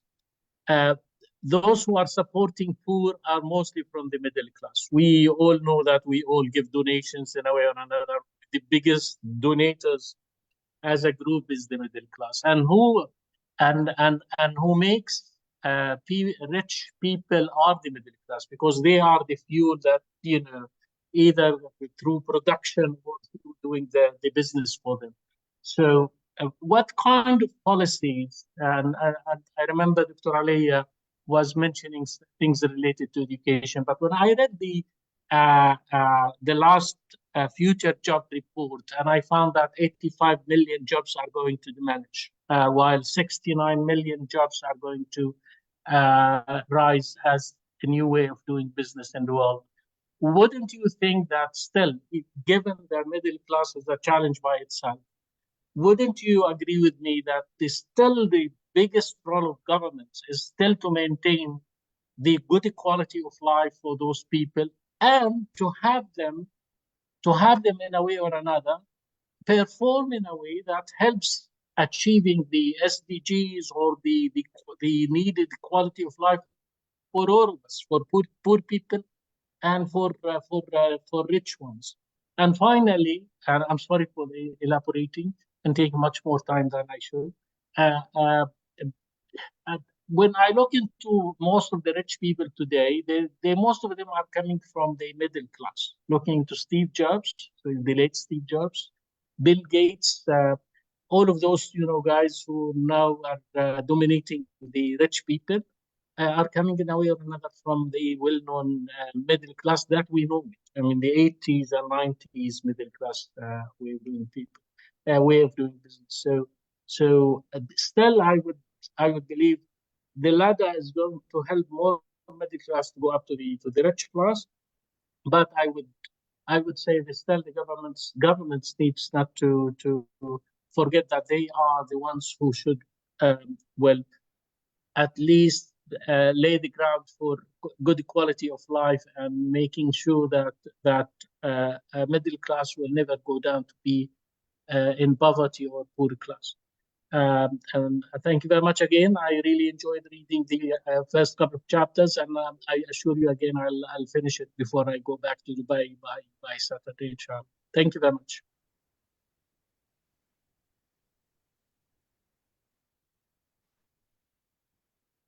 Thank you, Dr. Khalid.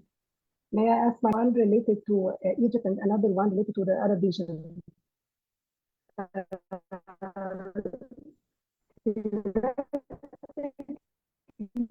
You are breaking up, Dr. Nihal. We can't hear. The relationship between urbanization We cannot hear you. and middle class. Sorry, Dr. Mahmoud. We cannot You hear cannot you. hear me? No? Yeah.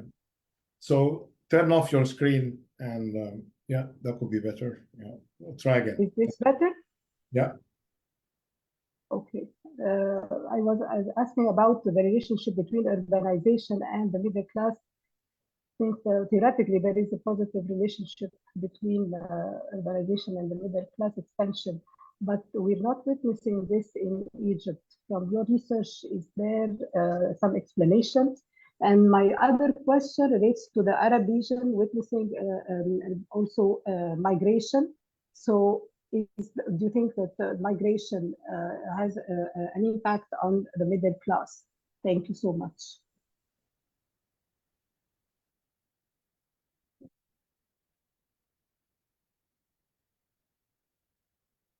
Good. Do you have any other questions or comments? Homi, would you like to react to the questions, and then I'll try to reflect on it. And of course, Dr. Khalid, if his expertise in the Arab countries, that would be great. Yeah, I don't see any other. Dr. Fuad, did you raise your hand again? Yeah, he did. Dr. Fuad, do you have another question? Sorry to come again, but you know, I didn't come to leave before knowing about this question, how increasing the well-being for the middle class will be reflected on the whole society, including the poor.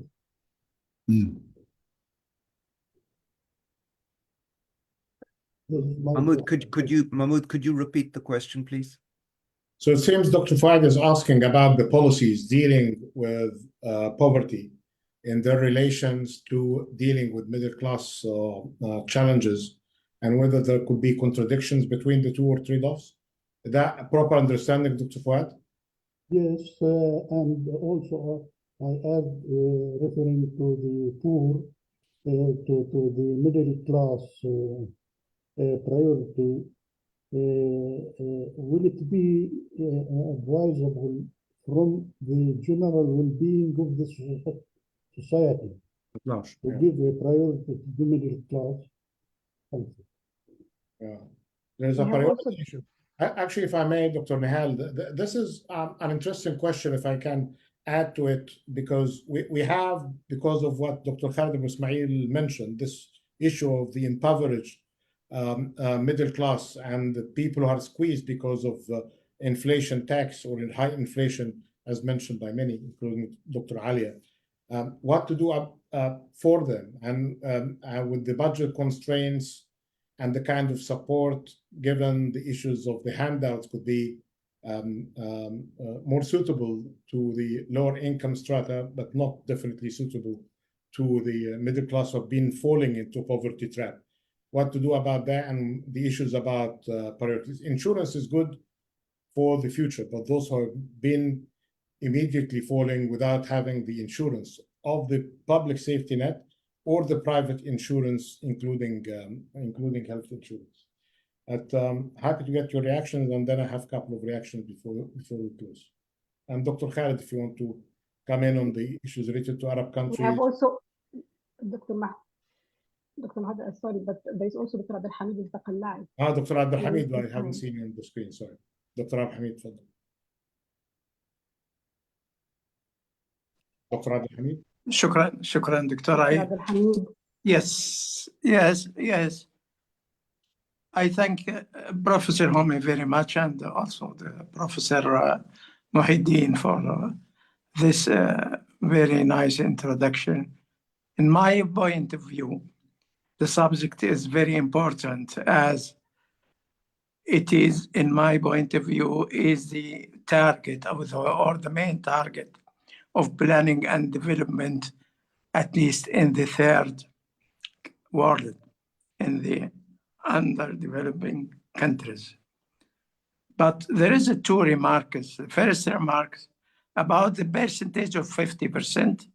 I think in our countries, in our undeveloped countries, is not valid.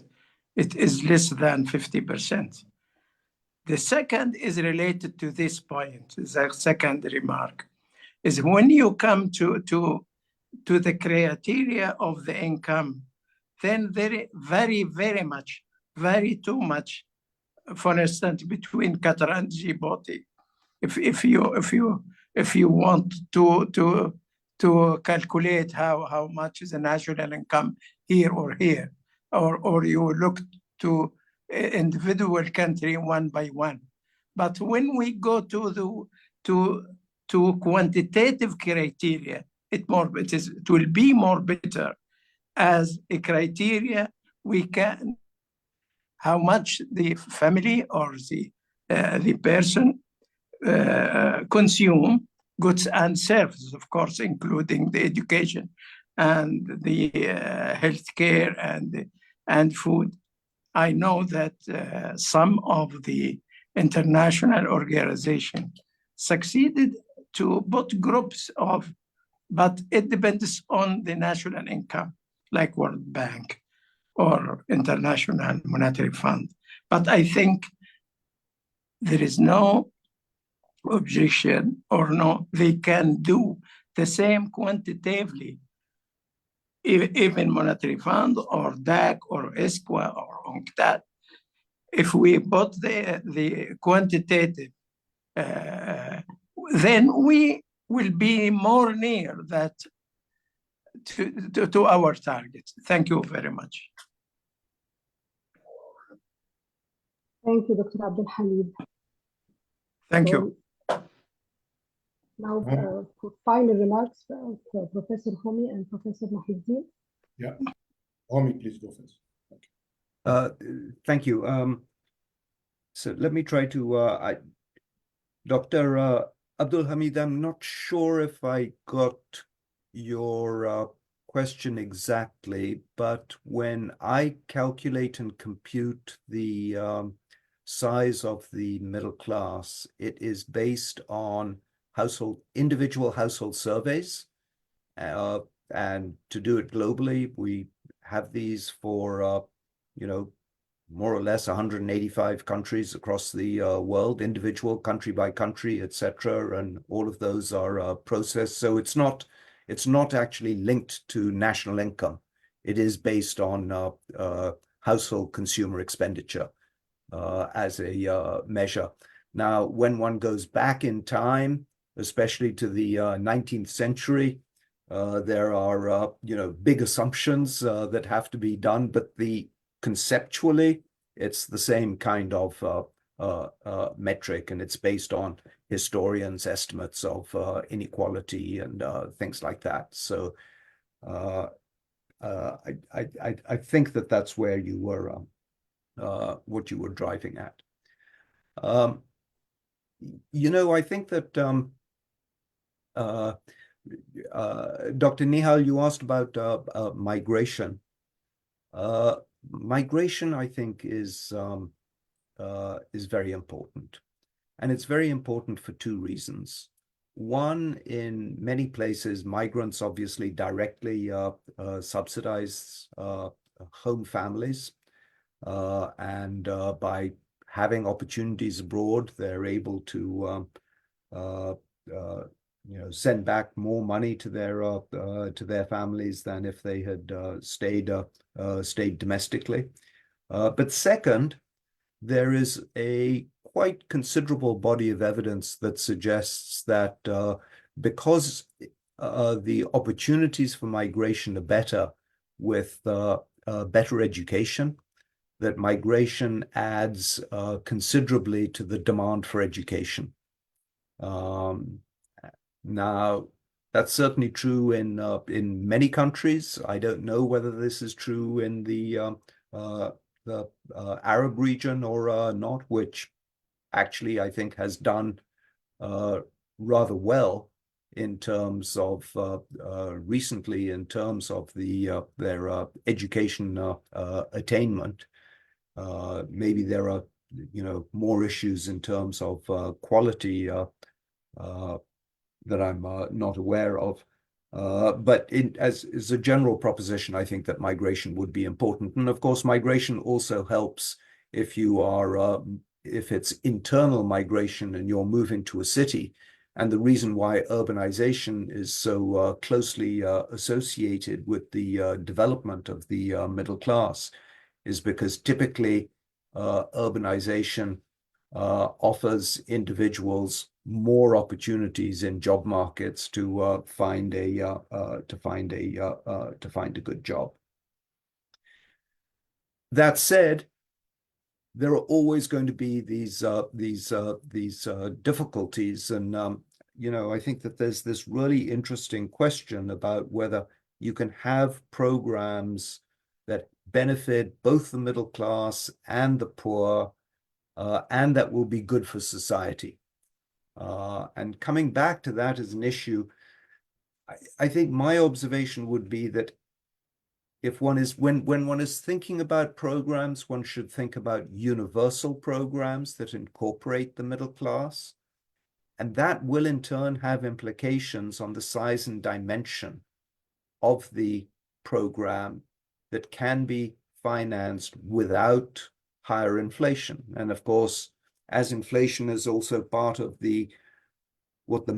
as low inflation is what the middle class is demanding, having these kinds of political alliances between the middle class and political groups representing the poorer elements of society, if you can put those two things together, then you get something which is more powerful, more politically sustainable, and ultimately is better for society than if either group is able to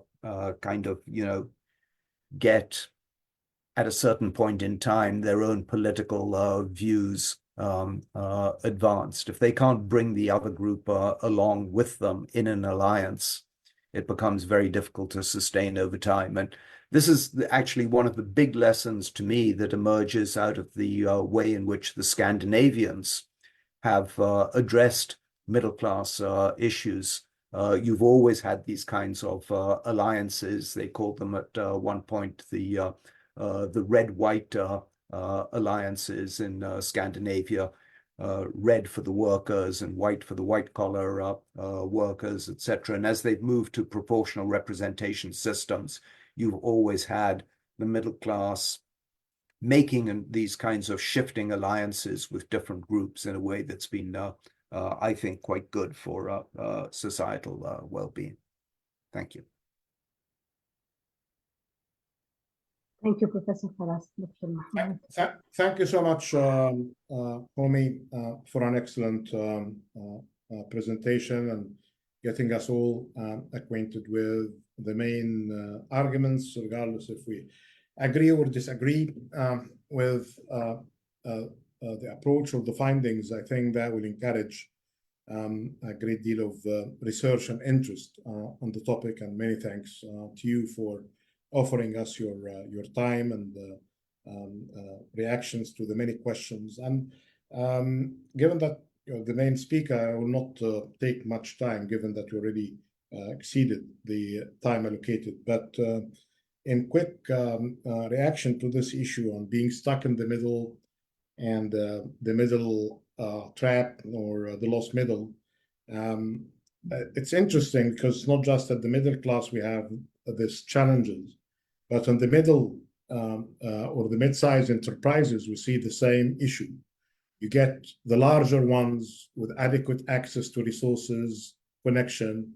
The micro and the small, they have a variety of programs, but when you are in the middle, you are on your own, to the point raised by Dr. Alia.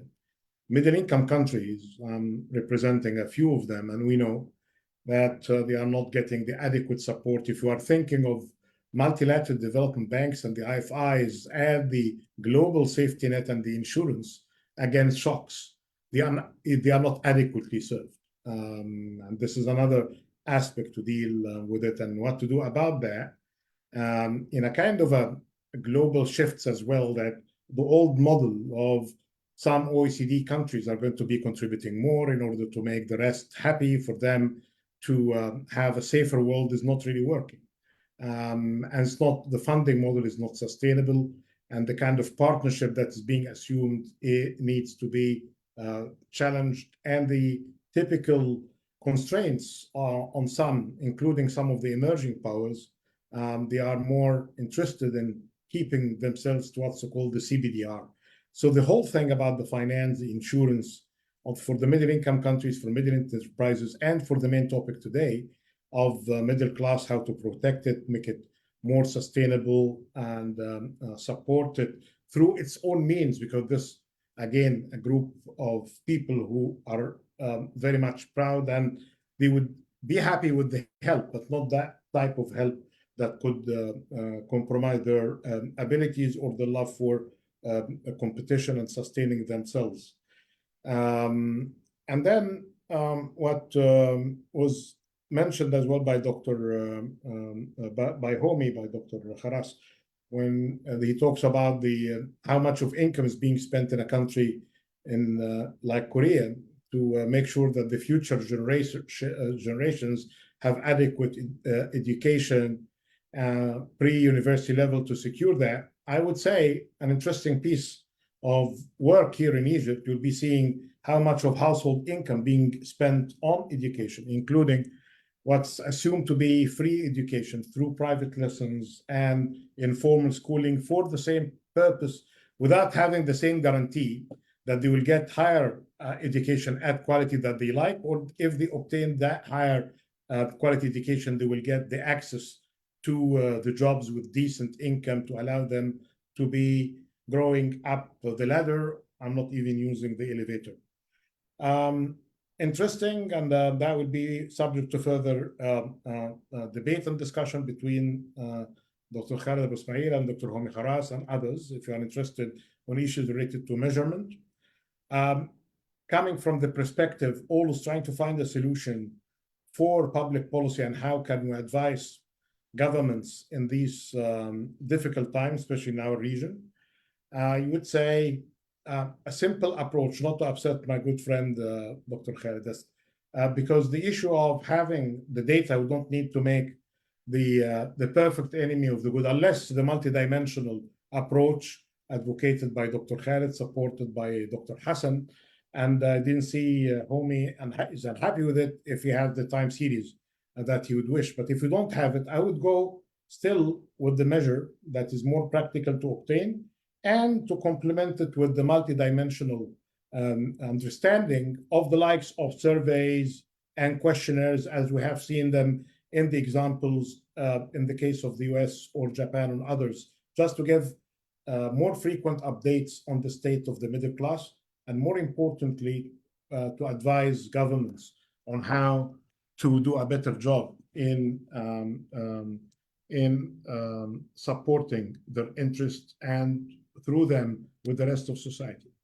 One area that could be of relevance, one of the most promising programs in the case of Egypt, was a program that is not off the priorities list, but it was delayed, postponed. It was the Decent Life, Haya Karima project that had the focus on the poor to be supported by generous government support, but through the middle class as engineers, teachers, and skilled labor to develop the infrastructure and the soft structure as well for villages and those regions that needed the help. Unfortunately, because of the many crises that the country had been exposed to, this program that's supposed to be finished by now is taking more time for it to be finalized.